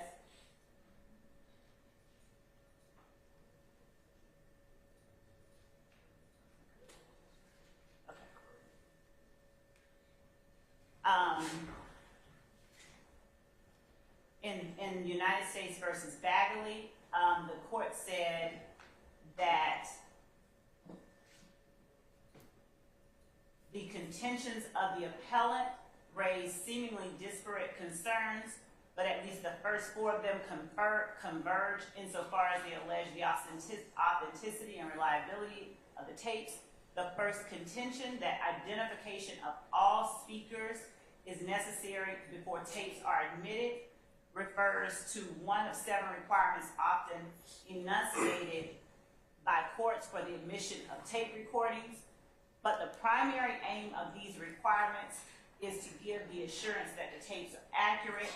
The goal of accuracy is sufficiently satisfied even when all the speakers are not identified, as long as relevant speakers are. In the challenge recordings in Bagley, the court found that the more relevant party was the caller, who in each case was an identified member of the conspiracy, and insofar as the conversations may be deciphered to involve the heroin scheme, the names of the recipients of the calls were not critical to the tape's accuracy or their relevance. Therefore, the trial court properly admitted them despite the failure to identify every party. And this is a Fourth Circuit case applying a test from the Fifth Circuit. Bagley is. Prior to the new evidence code?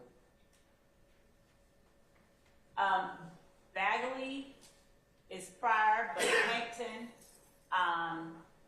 is in 2022, and Hernandez Garcia's is 2013. Of course, the new evidence code came out in 2013.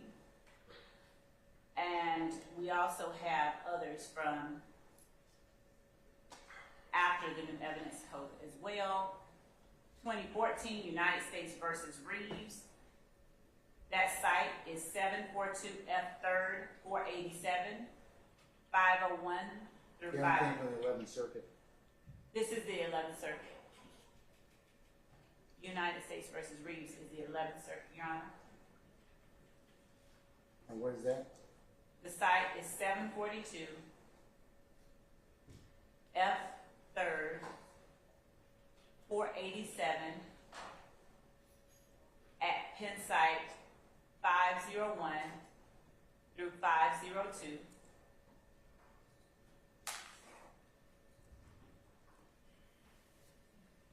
And in Reeves, the court cited Biggins, Biggins, which was a Fifth Circuit case.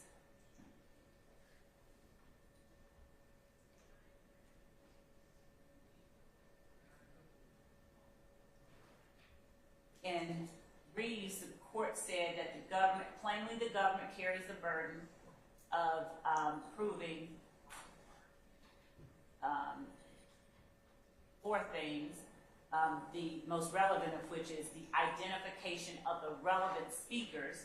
But even if one or more of the requirements has not been satisfied, if there is independent evidence of the accuracy of the tape recording admitted, we shall be extremely reluctant to disturb the trial court's decision to admit the recording.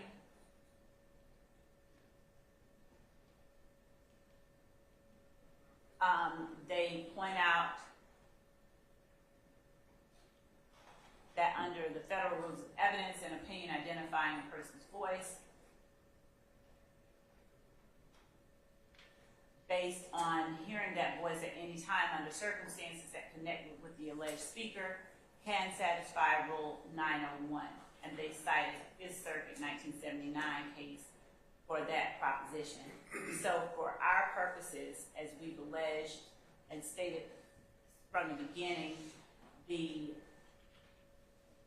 person that we identified in the overt act listed in the indictment was Mr. Williams. His words were the overt act that we alleged in the indictment in Act 26. Mr. Williams is the relevant speaker. His words are the relevant words, and the persons who are behind him talking are simply co-signing. Okay, you said that twice now. Okay, at least I won't say it again. all right, so let me hear from your colleagues across the table here. Mr. Steele? Yes, sir. You want to start out, please? Yes, sir. Your Honor, in both Hernandez, Garcia, sorry. I apologize. In both Hernandez-Garcia versus State 322 Georgia Appeal 455, 2013 case, it's a Division 4A. What our court said is here the witness called by the state to authenticate the recordings and transcripts testified that she had heard the conversations as they occurred and were recorded, and she had transcribed the conversation as she heard them and as they were being recorded, and that the transcripts accurately reflected the recorded conversations. United States versus Reeves, R-E-E-V-E-S, 742 F3rd 487, 11th Circuit. Our 11th Circuit said under Division A, in order to introduce a recording at trial, the government must establish that it is an accurate reproduction of relevant sounds previously audited by a witness. Plainly, the government carries the burden of proving the competency of the operator, the fidelity of the recording equipment, the absence of material deletions, additions, or alterations in the relevant portions of the recording, and that the identification of the relevant speakers. But even if one or more of these requirements has not been satisfied, if there is independent evidence of the accuracy of the tape recording admitted at trial, we shall be extremely reluctant to disturb the trial court's decision to admit the recording. These are all foundational. That's why I didn't mean to turn my back. I was handing back to the computer. That's why you told me over my objection I could not get in the lifestyle recording. It's a song by Rich Gang. When I had Trontavia Stevens on the phone or on the stand, you said to me, he doesn't know. You said you can get it in with someone else. It's Mr. Williams' words. You're showing that it's not a member of the gang, that it has a real lawful purpose, but you have the wrong witness. Okay, why wouldn't, I'm just asking this question, Mr. Steele, why wouldn't just when it boils down to it, the statements purportedly made by your client, why wouldn't those be admissions of a party opponent? They need to be identified as when they were made. It's a repost. What you're being shown is a repost. Are they the same statements? People change things all the time. Like the state was going to redact here. In the background, we start out with the state saying you only hear yeah by other identified persons. You clearly hear the person saying, I'm going to lie on God. Snitching, I'm not going to say it, but B-I-T blank A-C-H-E-S. F, and then the N blank G-G-A. That's as far as I can blank you. So help you God. It's 17 seconds, and there are multiple speakers. It's not just two speakers. There's multiple speakers that right now the state may be able to get it in. It's just like you told me. I'm not saying this may not be evidence that's important to the case. What I'm saying is there has to be the same foundation that the state lays that you're making me lay, and that's what the case law supports. Now, if you let it in, an appellate court, they may say it was error, harmless error, it wasn't an abuse of discretion, it was an abuse of discretion. We understand that, but we're here now. The state cannot lay the foundation. They need a different witness. They don't have the time, just like in the last series of jail calls. You had to say what the date was. The witness was able to provide the dates. They have the dates here. They know a reposting. They don't know if it's the accurate statements. They are taking something off of the internet. It is exactly what you have told me. In the other cases that the state has cited, the witness was a member of those conversations, heard them live and said, those are the conversations. I don't know the other people, but that is exactly what was said. That goes to weight. Here, they don't know what was said. They know it's a repost. That is my statement. All right, sir. Thank you. Thank you. Anybody else? All right, let me take a few minutes out, and I need to take comfort, and I'll think about it, and we'll come back. Your Honor, can I get the court done? No more seconds, okay? I'm gonna take my break. Everybody should too. We're in recess.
I'm sorry, who are we missing? Matthew Senior, but we got Okay. Junior. Oh, Junior's here though. Mr. Matthews Jr., I apologize.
Are we still waiting on Mr. Matthews Sr.?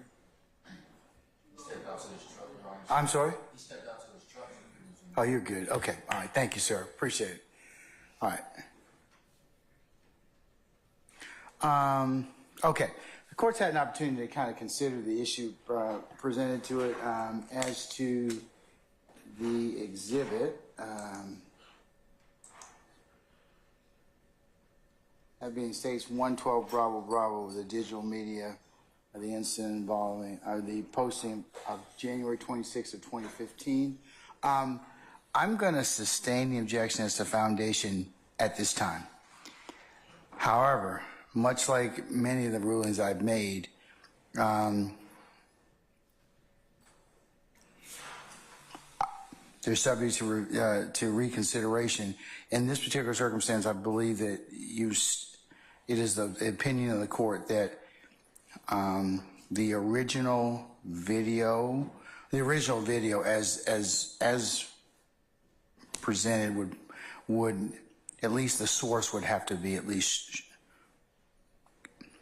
identified for the purposes to make sure that there were no alterations of that particular video. I don't know whether or not they are, but I think that'd be part of the foundation in this case. So, for example, when we haven't had testimony of this quite yet, if it can be shown that this particular video came from Mr. Williams'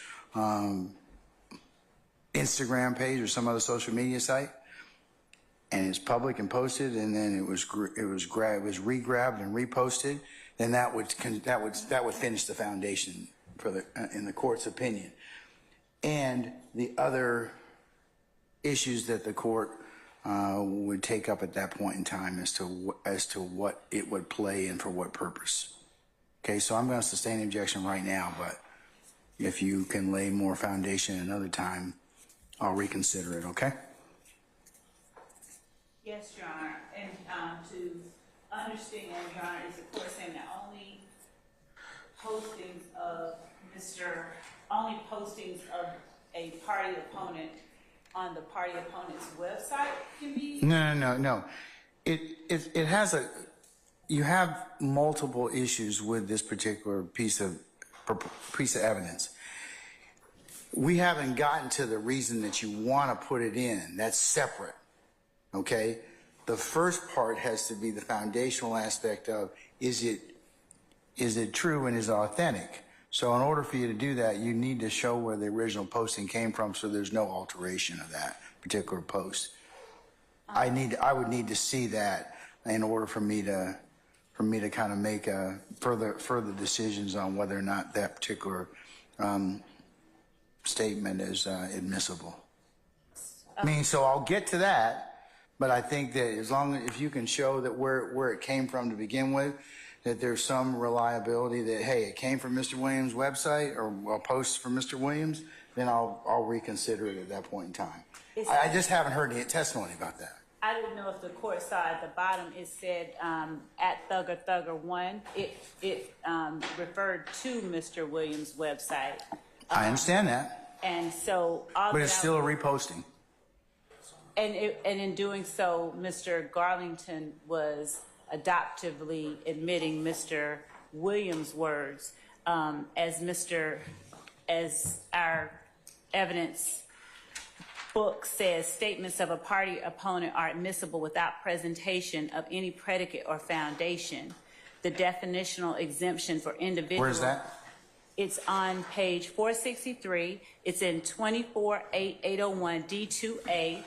It's the 24-8 what? 801. 24-8 dash what? 801, 801, Your Honor. Delta 2 Alpha. And it is under the heading Foundational Factors. And for the court's edification, it's the 8th edition, page 463, the 3rd paragraph down.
What paragraph? I'm sorry. It is paragraph 3 that starts with statements of a party opponent are admissible without presentation of any predicate or foundation. The definitional exemption for individual admissions is extraordinarily broad, with exemption for individual admissions having almost infinite breadth.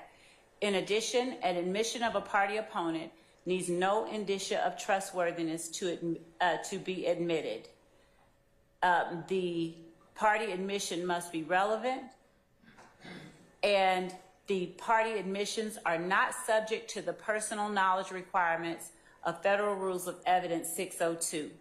In addition, courts recognize the freedom that admissions enjoy from, quote, the restrictive influences of the opinion rule. They go on to point to the fact that the District of Columbia Court of Appeals explained the generous treatment that the introduction of party admission receives.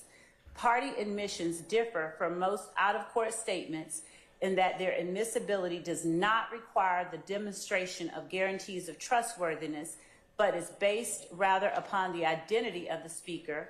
Therefore, party admissions do not require foundations to be admissible as substantive evidence. They need not have been made on personal knowledge and may be in opinion form, so long as the statement is fairly attributable to the party. It makes no difference whether the adopting party had any personal knowledge of the truth of the matters mentioned in the statement. And then it goes on to show. Right. That's plenty. All right, Mr. Steele, I'll give you the last word because it looks like I may have read too early. So. I don't believe you read too early. Statement of a party admission has to be an admission. Party opponent. An admission by a party opponent, I thought.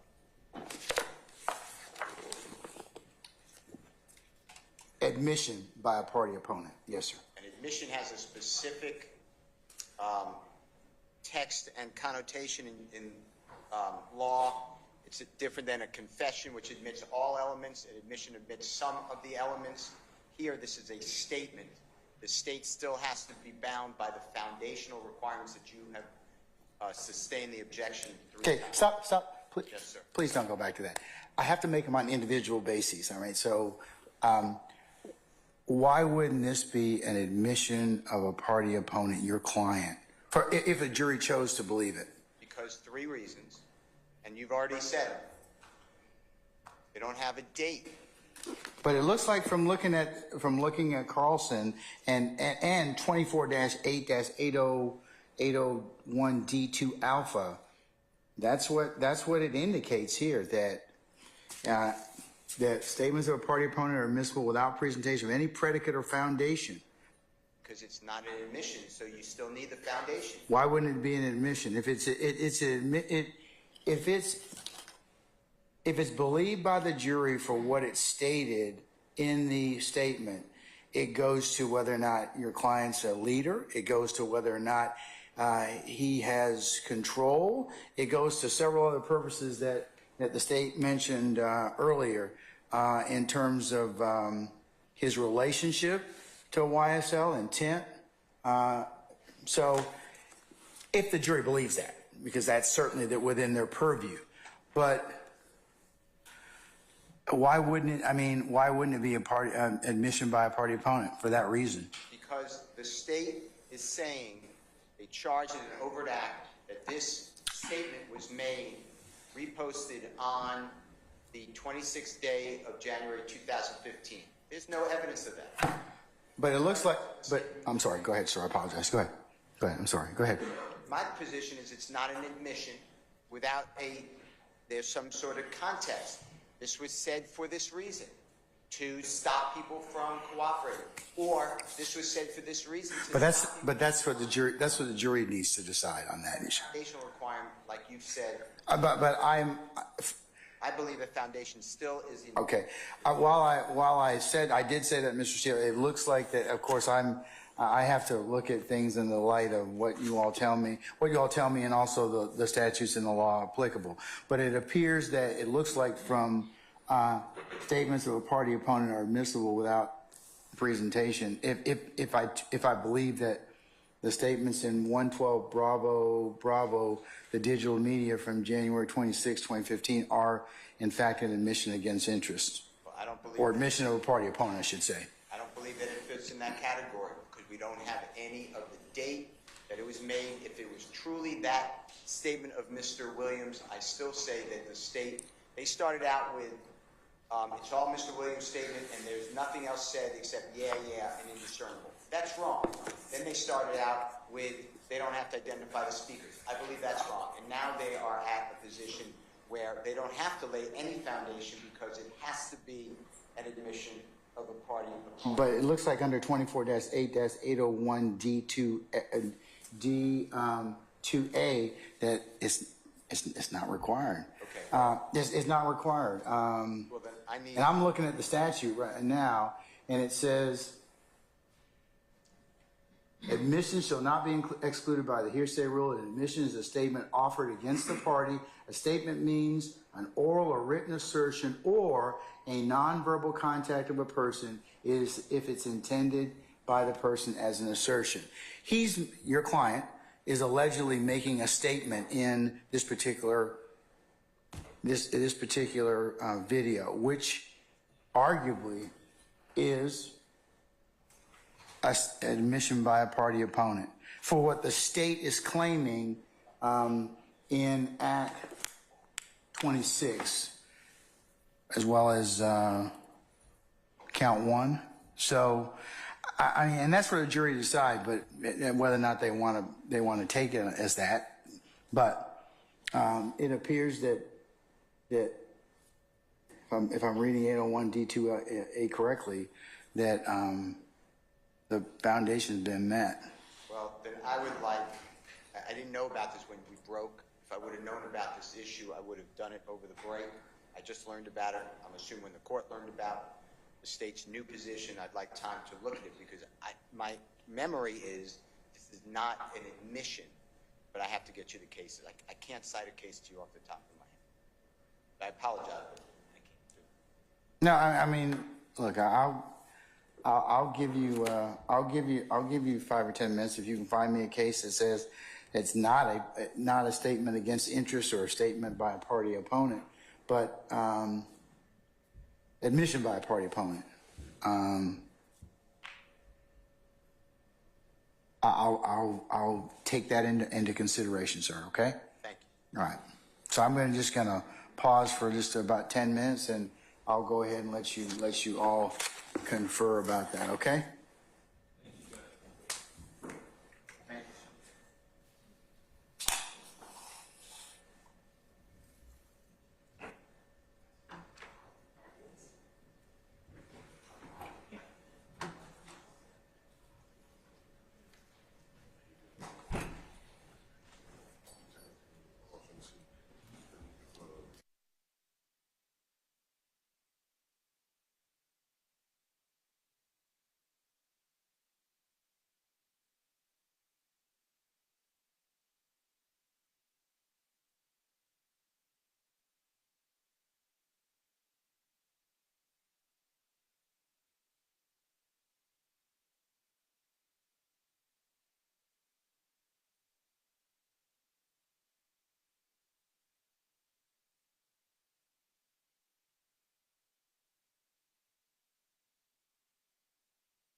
Where's Mr. Steele? Oh, there he is. Okay, all right.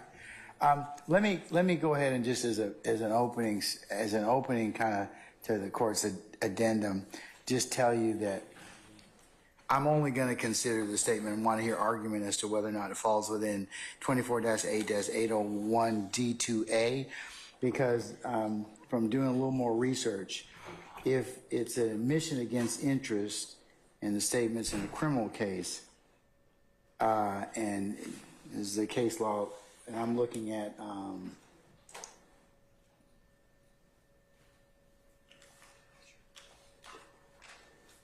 Anderson versus the state, 360 Georgia App 291. If it's in a criminal case, exposes that the declarant to criminal liability is showing must be of the corroborating circumstances that clearly indicate trustworthiness of the statement. So my original ruling would stand on that issue, that you'd have to be able to show where it came from, even though generally a repost can't be changed, but I don't know that. So I would have to hear something about that. So I'm not going to take it as a statement against interest. I will, however, hear any argument as to whether or not it still falls within an admission by a party opponent. Does the court have a preference for when each side speaks? Okay, go ahead. So, Your Honor, under 24-8-801 D2A, admissions by a party opponent, I believe the question raised was whether it was an admission. 24-8-801 defines statement as an oral or written assertion. In this particular case, there was an oral assertion that if you lie to your folks and get in court and tell the truth, you need to be killed. That's from me and YSL. But 24-8-801 also defines a statement as nonverbal conduct of a person. The nonverbal conduct was capturing himself saying that, memorializing the assertion, the oral assertion that he made. So the exhibit itself qualifies as a statement because it contains both oral assertions and nonverbal conduct. And so therefore, under 24-8-801 D2A, it is a statement of a party opponent, which is admissible without the presentation of predicate, any predicate or foundation. Additionally, Your Honor, 24-8-801 D2E would make anything said by the people behind him who are co-signing as to what he is saying, co-conspirator statements. They are literally... We don't know who they right. are, so... Right. And so what we hear happening by the primary and only relevant speaker, and that being the defendant Williams, is as he is saying, y'all need to get killed, bro. That's from me and YSL. There's no rejection or rebuking or anything like that of the snitching bitching statements. So essentially, he's adopting those as his own as well. He being Mr. Williams, so purportedly, right? Yes. Okay. And so we primarily stand on the admissions by a party opponent, and as to the commentary that is also heard, we would argue that Mr. Williams has adopted those, and that any argument to the contrary goes to the weight and not the admissibility of the statements, and the jury is the proper entity to weigh that statement. All right, madam. Thank you. Mr. Steele.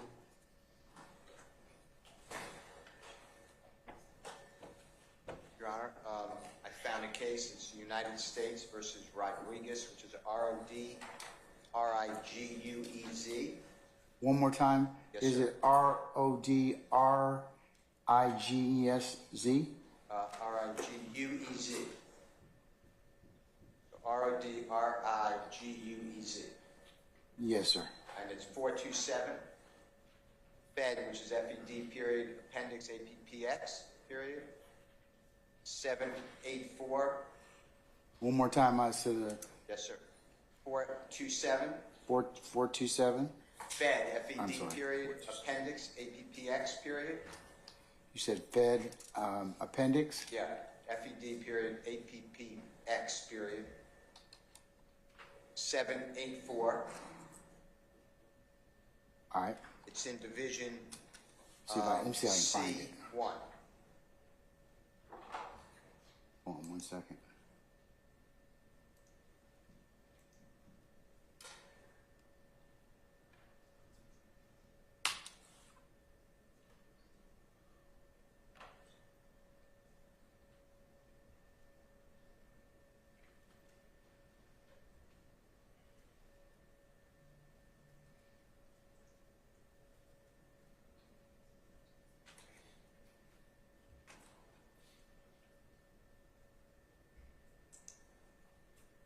And is this a 2011 case?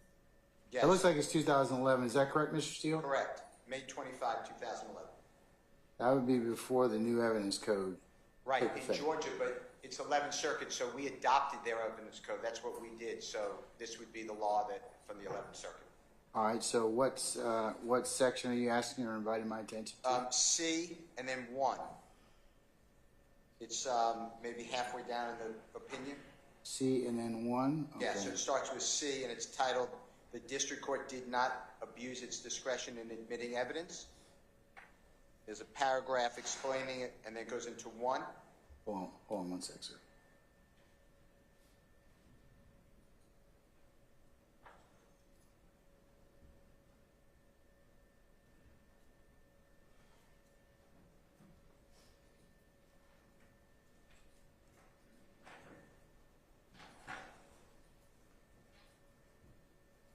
Is it the letter C in terms of? Yeah. Okay, hold on 1 sec.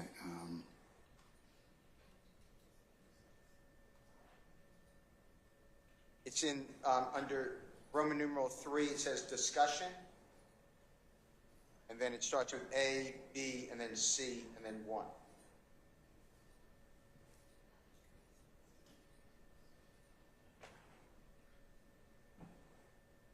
I'm with you. Okay, and then I mean it's a short passage. We could read the whole thing, but I liked it because it targeted both what you said to us, and I heard what you said after I found it. But 801 D2A as well as 801 D2E, so it was in the same case. And in the third paragraph of Division 1, it states that the district court also acted within its discretion when it concluded that circumstantial evidence coupled with Rodriguez's self-identification authenticated the telephone conversation sufficiently to satisfy Federal Rule 901, which is corresponding to Georgia 24-9-901, which provides that the requirement of authentication or identification as a condition precedent to admissibility is satisfied by evidence sufficient to support a finding that the matter in question is what its proponent claims. And that's what the court just found, and what I've been saying, they don't have, to my knowledge, right now, any evidence that this repost is what it was originally. They don't have the date on the original statement. So that is my position, again.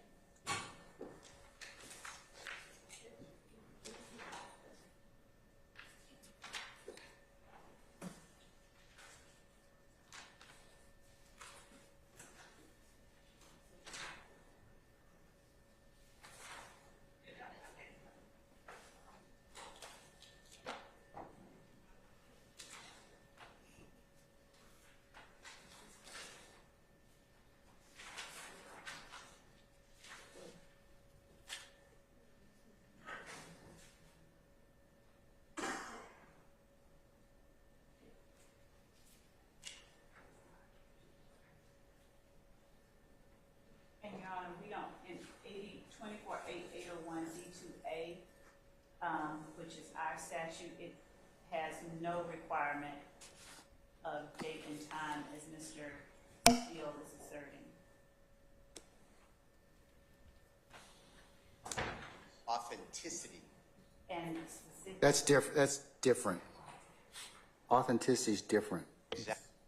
Authenticity is different. It's 901. But, okay, it's the authenticity of it's a repost. Okay. I'm not saying But it can't be done. okay, but Mr. Steele, that would only be, for example, if I couldn't or nobody could make out that that's purportedly your client, that would be indicia that it's not reliable. Okay, but there's nothing in there that's shown that the postings have been distorted. It's not readable. It's grainy, whatever. So there's sufficient indicia that that's your client. I mean, I would argue that from looking at what the state has tendered or proposes to tender as in this exhibit 111, I should say 112, Bravo. I'm not claiming that someone reasonably could not say that's Mr. Wayne. I'm not claiming. But that goes to 901, and it goes to whether or not it could reasonably be that it's your client and there's other and it's reliable. So. Is there something beforehand? Is there something after? Will the words change? The other speakers aren't identified. Or is the But there's nothing in there that would indicate to the court that has occurred. If there was, I would certainly take your argument, and that would be more applicable. But I understand, sir. I'm gonna basically overrule that particular. I'm not gonna overrule it, but I'm gonna go ahead and I'm considering it for the proposition. It is. Your Honor, in regards to the statements of other people on that video, those are not admissions by Mr. Williams. So are those being redacted? I recall, despite what was said at the bench, that the tape actually, I think at one point someone says this is from YSL, B word, or something like that. And those are not words of Mr. Williams. Okay, but Mr. Williams, if you believe the state's argument, and the jury can decide for themselves, he's co-opting that particular person's statement as to the circumstances. Well, and I have an argument about that. Essentially, what we're talking about under the law is the case law refers to as an adoptive admission, and two things. Well, no, it's different because you're still dealing with statements of a party opponent. Okay. Right, but if it's not the person, if it's not the party itself making the statement, then the only way it's admissible is if it's adopted by the party. That's what an adopted admission is. And according to the 11th Circuit and the case law, it's very limited case law in Georgia, but two criteria must be met.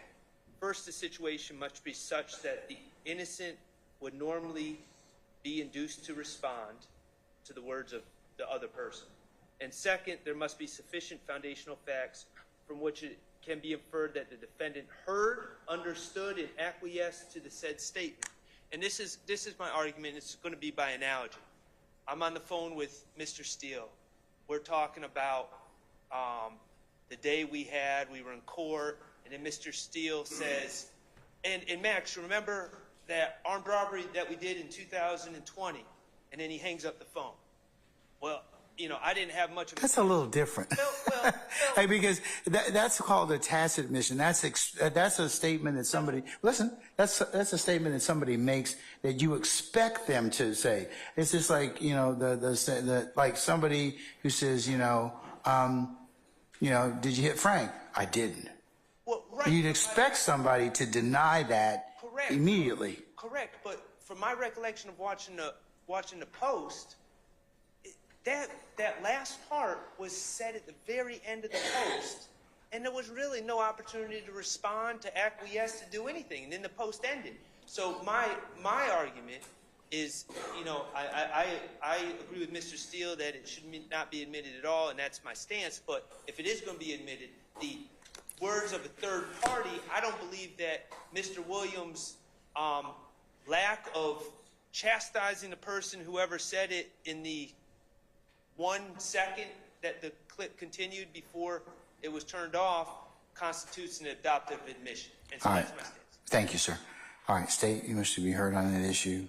Yes, Your Honor.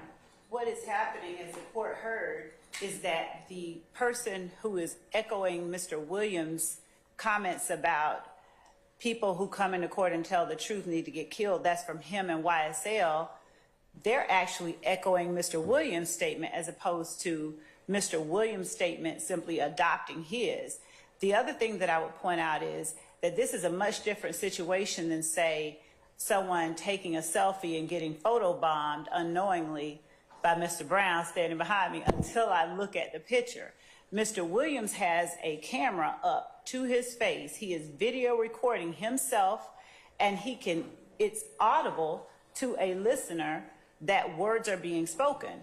He did not have to keep that recording. So his nonverbal conduct was the recording of himself and the capturing of that echoing or that co-signing of the person who is signing on to what he just said. It's not a simple matter of Mr. Williams adopting or not adopting the person behind him. It's the person behind him echoing and adopting his admission. And by recording himself and that person on that video recording, Mr. Williams is essentially signing on to the sign-on, if you will. He is agreeing with what that person is saying. They are synonymous. Snitching bitches is the last thing I think that someone said, and that is essentially the same as you come into court and tell the truth, you need to get killed. That's from me and YSL.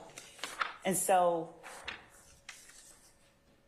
as you stated earlier, Your Honor, under 24-801 D2A, given the definition of statement as both an oral assertion and as a nonverbal conduct, the oral assertion qualifies as a statement that Mr. Williams is making, that a person who comes in and testifies should get killed from him and YSL, and the nonverbal conduct is recording himself and the person co-signing with him on a videotaped medium. Your Honor, the state in their argument just made a whole bunch of assumptions that there's no evidence to support. They just stated that Mr. Williams was hitting himself. I don't know how we can make that determination. They said that Mr. Williams decided to post it himself. I don't know how we can make that determination, and that's the whole point. We don't know these things. There's a lack of foundation. In terms of what, sir? Well, I mean, they just said that Mr. Williams taped himself. I'm not agreeing to that. They're saying Mr. Williams chose to post it on the internet. I'm not agreeing to that. So these are the foundational requirements that they're just kind of stating it as so, but I don't believe that that's been proven. So, and that's relevant to the issue of the adoptive admission part, or as you called it. I think we're talking about the same thing. You called it a tacit admission. I call it adoptive admission. I think essentially we're talking about the same thing.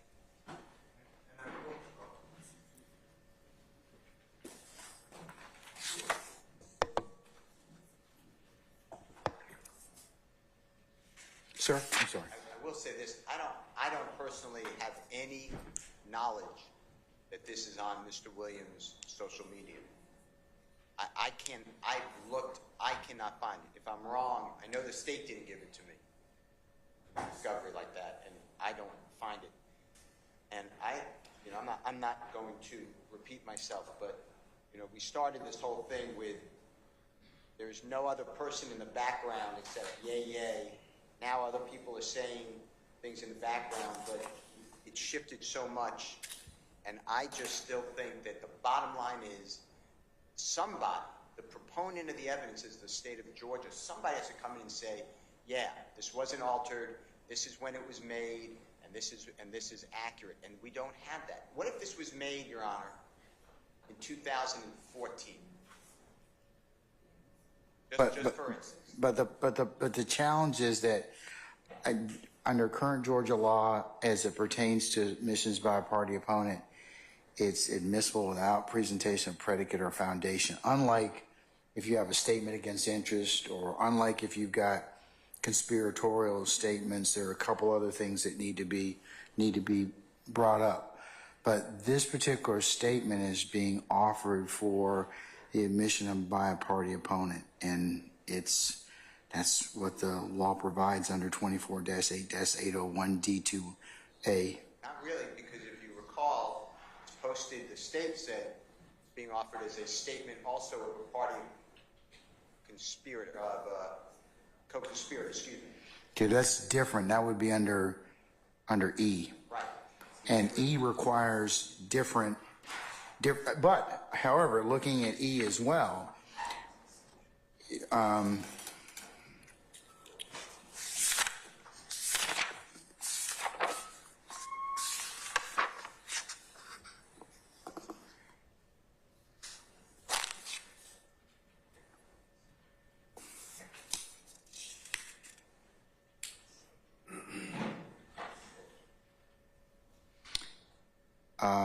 conspiracy need not be charged in order for OCGA 24-8-801D2E to apply. For evidence to be admissible under this rule, the government must prove the existence of a conspiracy by preponderance of the evidence. In considering whether a conspiracy exists was established for purposes of this rule, courts do not require the conspiracy to be proven prior to the admission of the evidence in question, but only that the conspiracy was proven at trial. So, but their primary purpose is under 801D2A. Please correct me, but I believe the foundation is needed because remember how the state is using it is they're saying they charge it like this. They put it in the overt act. I think you said 26. I can't remember. I think you said that. They put it as a repost or posting by Mr. Garlington. It's not Mr. Garlington's statement. They're saying that it's Mr. Garlington's statement to warn people because they're in a conspiracy, so it's a co-conspirator statement. So I still believe that the statement originally by Mr. Williams has to be authenticated, as we've been discussing. The law does, I don't think it does. I mean, there's nothing in here that says that statement has to be authenticated. It just says co-conspirator statements may be admitted when the prosecution shows by a preponderance of the evidence that a conspiracy existed, 2, that a conspiracy included the declarant and the defendant against whom the statement is offered, and 3, the statement was made during the course and in furtherance of the conspiracy.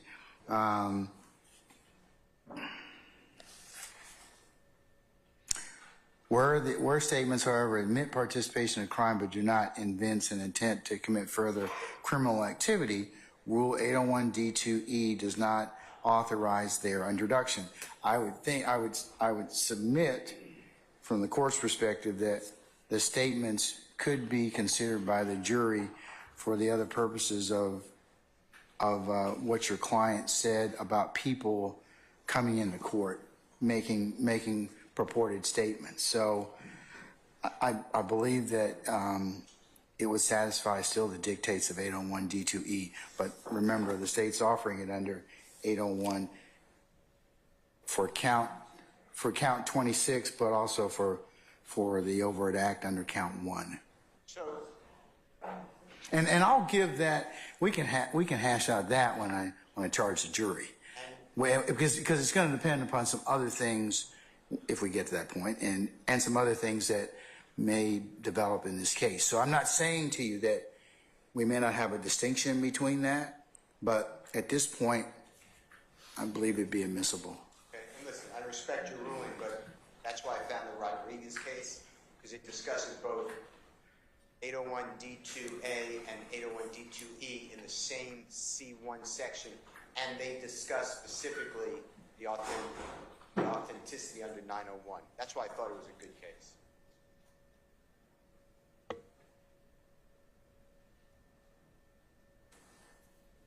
Okay, I understand.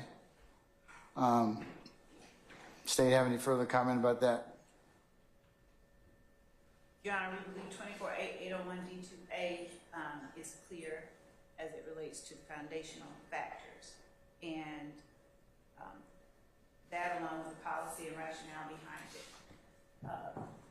makes the evidence that the state seeks to admit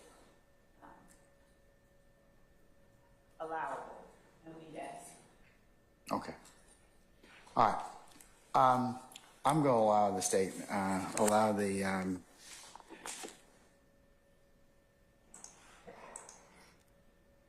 state's 112 Bravo Bravo, the statement made on January 26th of 2015, over objection.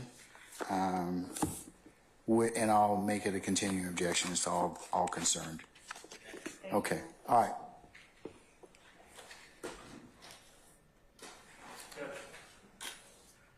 Yes, sir. Before the jury comes back in, can I have about 3 minutes of the court's time? I'd like to address something. Else? Your ruling's done. You've already ruled. That's fine. We accept that. But I do want to address something that occurred at the bench that I want the court to address. Sure.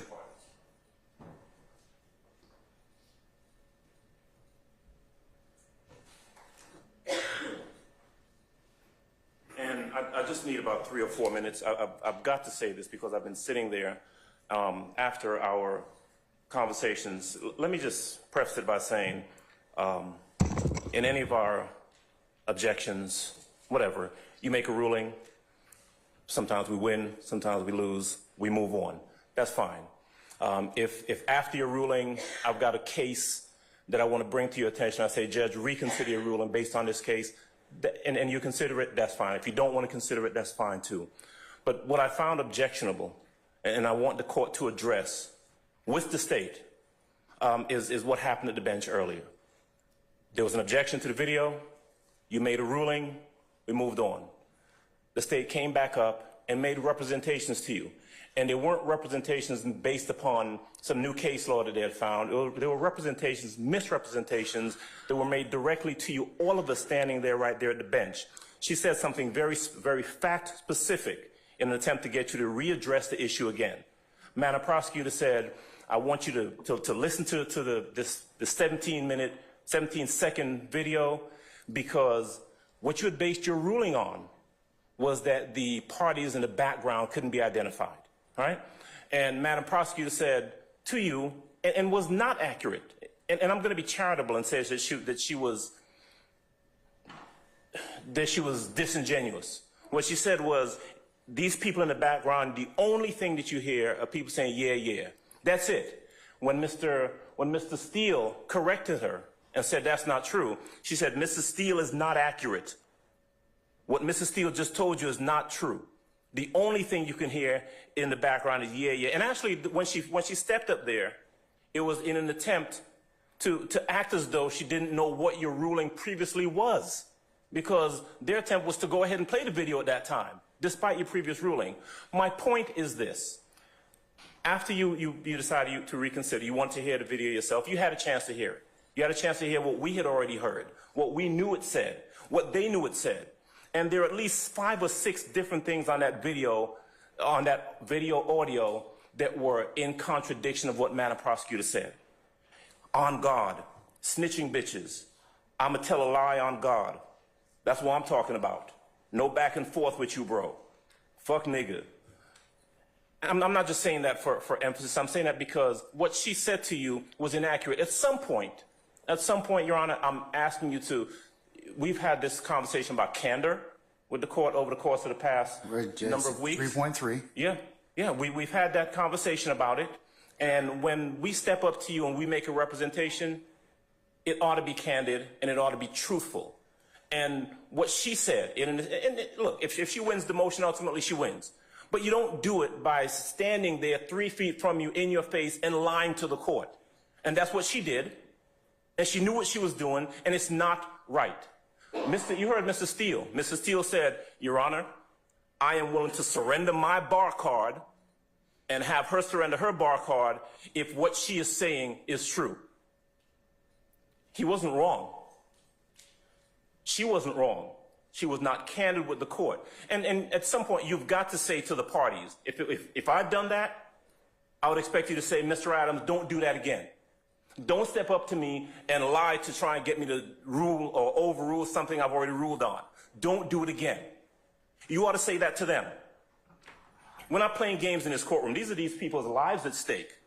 And like I said, sometimes you win a motion, sometimes you lose. But you don't get the court to address something or readdress something like that. That's all. Say something to them is all I'm requesting. All right, sir. May I speak? You may. Your Honor, I would not have asked the court to listen to the 17-second video. But what you did tell me, Ms. Love, wasn't the entirety of what was purportedly on States 112 Bravo Bravo. It did have other statements on it. It's different if you'd have told me, Judge, there are statements on there. Probably need to listen to them for yourself. Not just yeah. Your Honor, my recollection, and I'm going to speak candidly because it's been I would hope along. there would be nothing less than candor. And Your Honor, that's what I've been pushing for all along. There have been times, as the court is aware, that we have been at the bench and misrepresentations, bald misrepresentations have been made, and the court has seen my reaction to them. I am the one that's constantly saying I have a duty of candor to the court. All of you do. All of you do. We do. And when Mr. Adams just read those series of things that he read, those half of what he said, I didn't catch. The part that I did catch and remember is the part I kept repeating just now, snitching bitches. And I didn't even recall that part was there. But what I did know was that the relevant portion and the relevant speaker was Mr. Williams. And Your Honor, I'd ask, we can do this in chambers or wherever, but Your Honor, I believe that certain requests and comments to the court have risen to a level of being not true motions or requests based on legal analyses, but more leveled specifically on a personal level, which I've attempted to stay away from. Whatever one's reason for doing what they do, if it's to better advocate for their client, that is fine, they're entitled. Well, you're not entitled to do everything in whatever position you're from, be it the state or be it the defendants, because you have a overall right of candor, responsibility of candor to the court.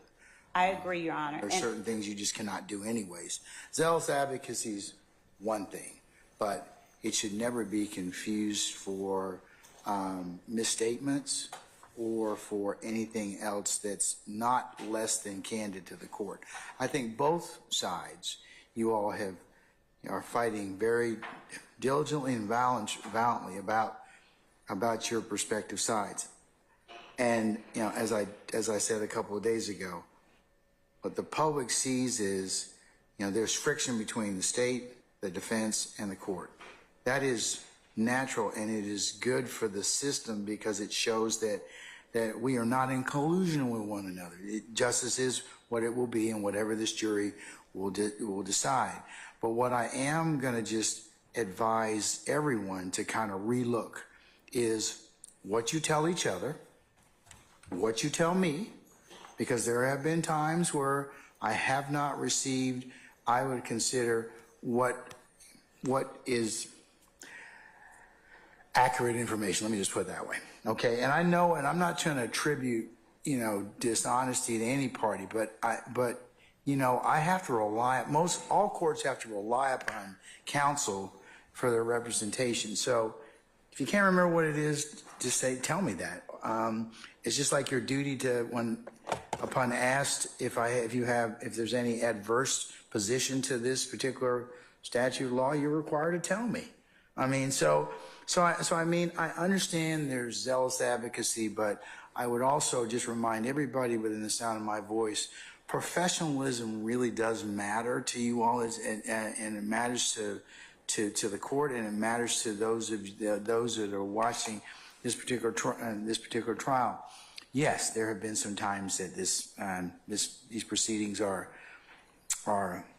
acrimonious, or intense, and the court has had to chastise both sides for things that have occurred. I don't have any personal issue. Remember what I told you. I tell the jury this when I charge them. The court has no interest in this case. My sole responsibility is to see that it is tried fairly as to both sides.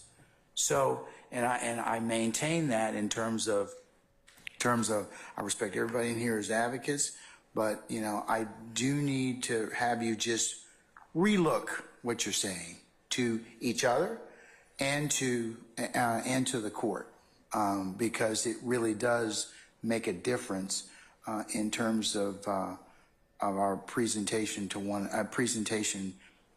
before this jury, and then ultimately the jury is going to make a decision. So, look, all of you are very seasoned advocates. Even the newest lawyers in here have crossed that particular bridge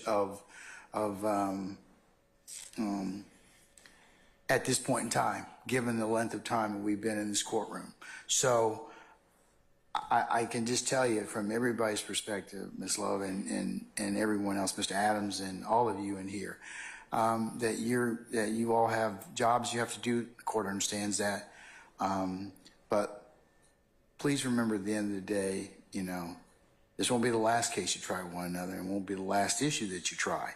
So, but the court understands that you have a job to do, but understand that I have a job to do as well. I'm the referee. I have to determine what comes in and comes out in terms of my functions. So, understand at the end of the day, you know, we have that similar goal, but I understand you all have dissimilar objectives in terms of what the essencies are in terms of your roles and responsibilities. But don't ever forget your duty of care to the court, your duty of professionalism as advocates, and the duty of civility.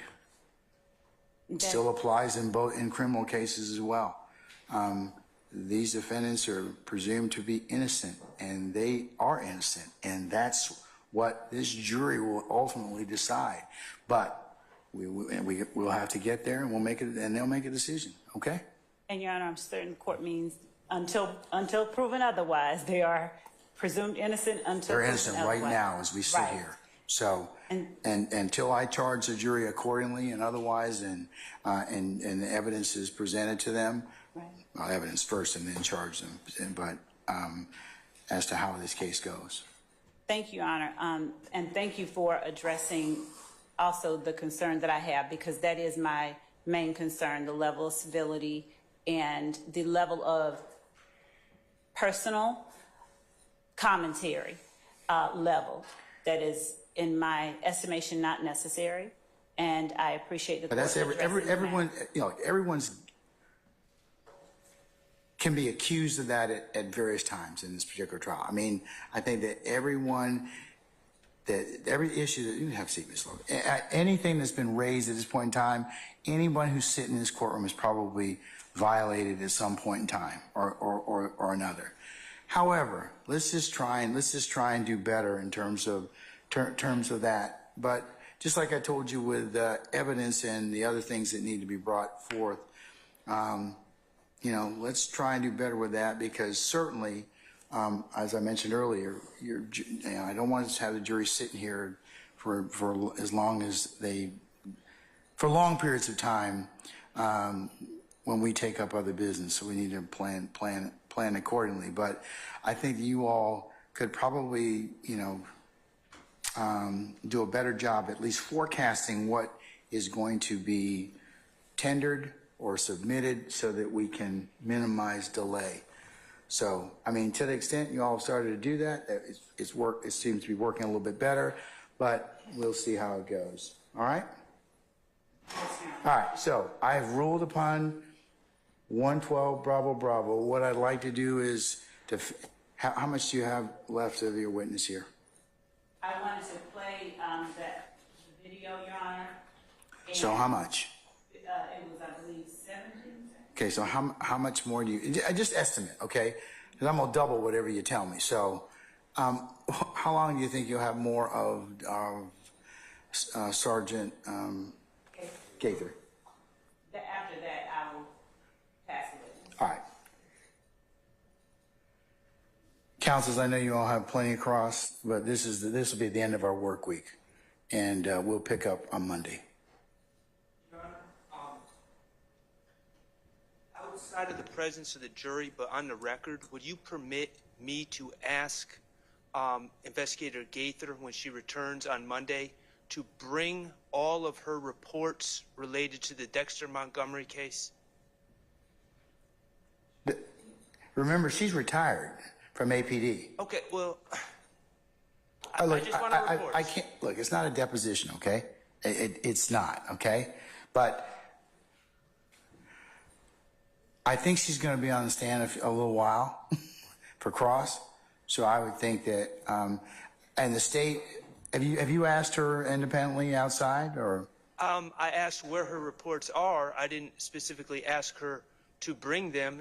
If you'd allow me to walk out there, and I just don't want her to leave. I'd like her to bring her reports on Monday. If she has them. Well, if she has them, of course. And Your Honor, would the court allow us to just finish up the last bit and then? Why don't you ask her now so I can go ahead and do that, and then we'll know, and I can put that for purposes of the record. Just ask her that, and I'll take up something else right now, okay? Mr. Sharp did ask her outside in my presence. I didn't ask her if she could bring reports on Monday. She said she doesn't have them. Okay, well, just ask her and we'll, okay? All right.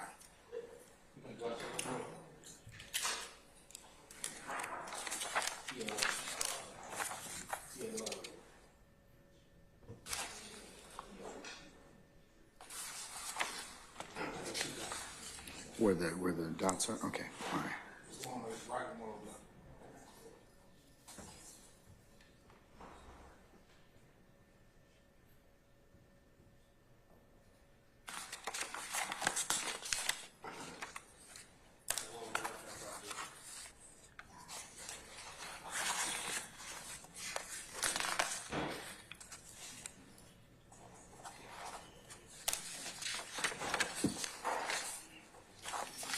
Or any of these other, oh, sorry.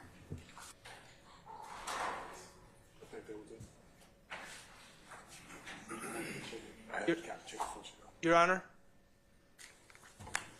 Ms. Weaver is okay? Your Honor, is it okay? Just for the record, I just did step outside. Investigator Gaither was in the witness room. I think Mr. Brown came behind me. And I asked Investigator Gaither to please bring, to the extent that she's able, all her reports regarding the Dexter Montgomery case on Monday. And she indicated that she is no longer with APD, and she did not commit that she would bring them. And she said that she didn't think she would be able to bring them, but I did ask. She didn't think what? I'm sorry, I didn't quite hear. She indicated to me that she would not be able to bring them because she's no longer with APD, but I did ask. I made that request. Okay, does she have any reports? She did not indicate that she has any reports. Judge, the summation of that conversation was very brief. She indicated because she's no longer with APD, she doesn't have any reports. So she said, I can't bring anything. And she indicated that. Okay, so you did satisfy yourself as to that, Mr. Sharp? I did ask Investigator Gaither to bring her reports. Okay. Are you satisfied with her well, did she tell you that because she's no longer with APD that she does not have any reports? Yes. Okay. And I'm not satisfied with that, but I understand. Okay, I understand that, but did you also ask her if she has any reports at home or anything that I asked her to bring the report. She said she didn't have access to the reports. Okay. Mr. Brown? What you said. She doesn't have any reports. So, all right, okay. Then you satisfied that inquiry, and it still is not acceptable to you, but that's fine. Yes. I'll note it for the record. Thank you. Okay. All right. Let's bring Sergeant Gaither back in. Okay.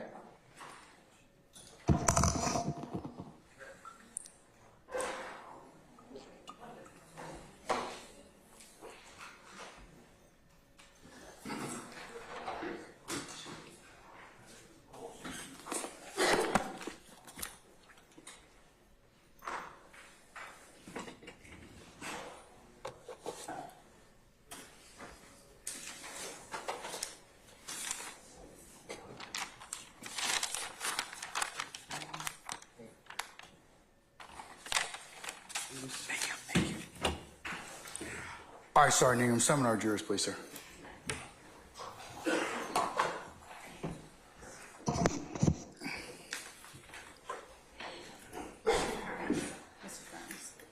Burns, can I have sharing ability?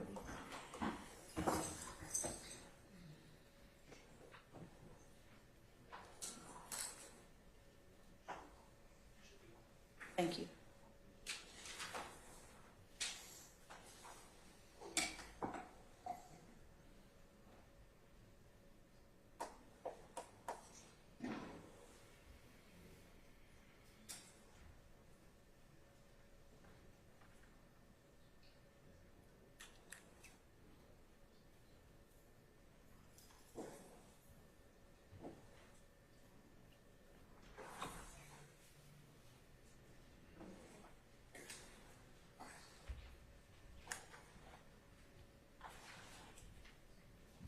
These would be administrative days.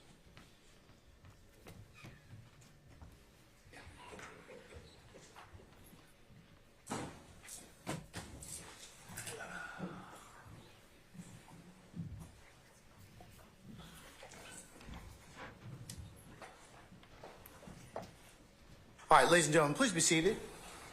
All right, thank you, Sergeant Ingram. All right, Ms. Love, you may proceed, madam. Thank you, Your Honor. Permission to publish State's Exhibit 112, Bravo, Bravo. Any further objection that has otherwise been not noted or for purpose of the record? All right, I'm going to admit State's 112, Bravo, Bravo over objection with the caveats that the court has already ruled upon, and it may be published as you see fit. Thank you, Your Honor.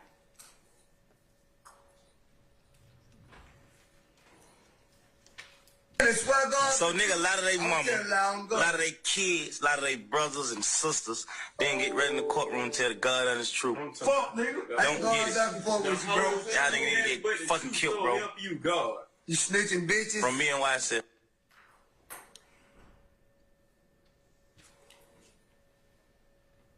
Sergeant Gaither, is that the video that you were able to capture from the account that you spoke of earlier? Yes. Thank you. Your Honor, at this time, I'll pass the witness. All right. Ladies and gentlemen, given the fact that it is Wednesday at 5:05 and we've had this was the work week that I promised you. At this point, we're going to recess for today.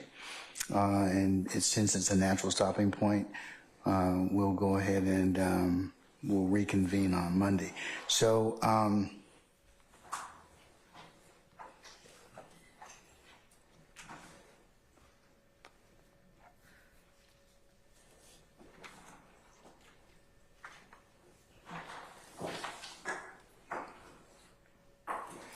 retired Detective Gaither, madam, can you come back Monday morning, the 29th of April for 8:30, please? Yes, sir. Okay. All right. Remember not to discuss your testimony anybody except the attorneys in this case. Yes, sir. We'll see you on Monday.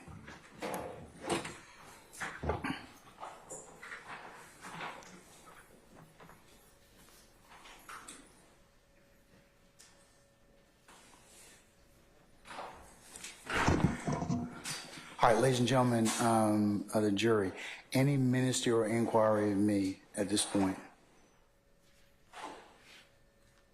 No. Okay. Before I give you your admonitions and ask this question again, we will have administrative days tomorrow and Friday.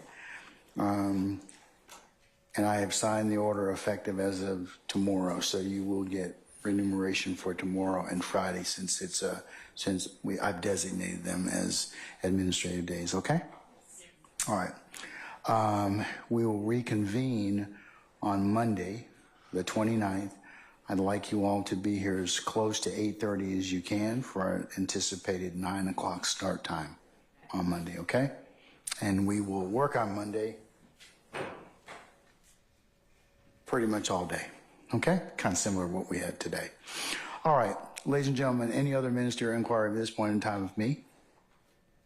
All right. Let's go through your admonitions at this point in time, okay? When you leave, Put your notepads in the basket. Do not discuss this case amongst yourselves in onesies and twosies, or as you go to whatever means of conveyance to get to your homes within our great county.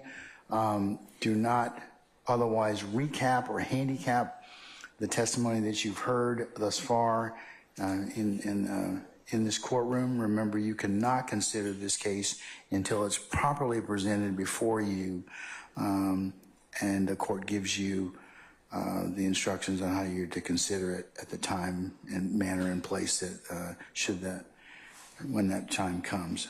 So, remember not to let anybody discuss this case within your presence and hearing. If you should encounter anybody, either third party or anybody should reach out to you or speak this in your presence, myself and Sergeant Ingram would need to know immediately. Please do not go into any third-party sites. Do not try to do any extra research, because remember I told you you can only consider what's presented in the four walls of this courtroom. Do not go by and visit any of the scenes that may be depicted or may have been shown to you in this courtroom. You're not authorized to do that. That would be a violation of this court's admonitions. And remember, as you sit back there, I told you this before earlier, but I'll say it again, don't discuss whatever is going on in the courtroom at that point. You cannot do that as well, and that also would be a violation. Ladies and gentlemen, and again, thank you for your patience that you've given us and will continue to give us. And unless you have any other inquiry of me, bless you. We will see you on Monday, the 29th of April, 8:30 for an anticipated 9 o'clock start time or thereafter, okay? All right, so have a nice long weekend, and we will see you on bless you, on Monday, okay? All right, all rise.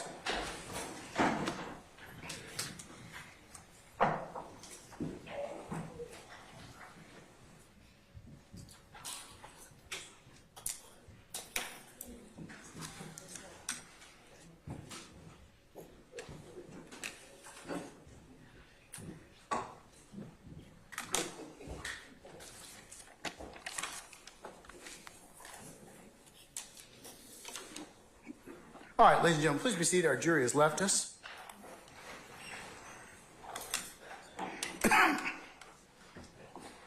All right, counsels, is there anything else the court needs to take up before I recess you all for until Monday the 29th at 8:30?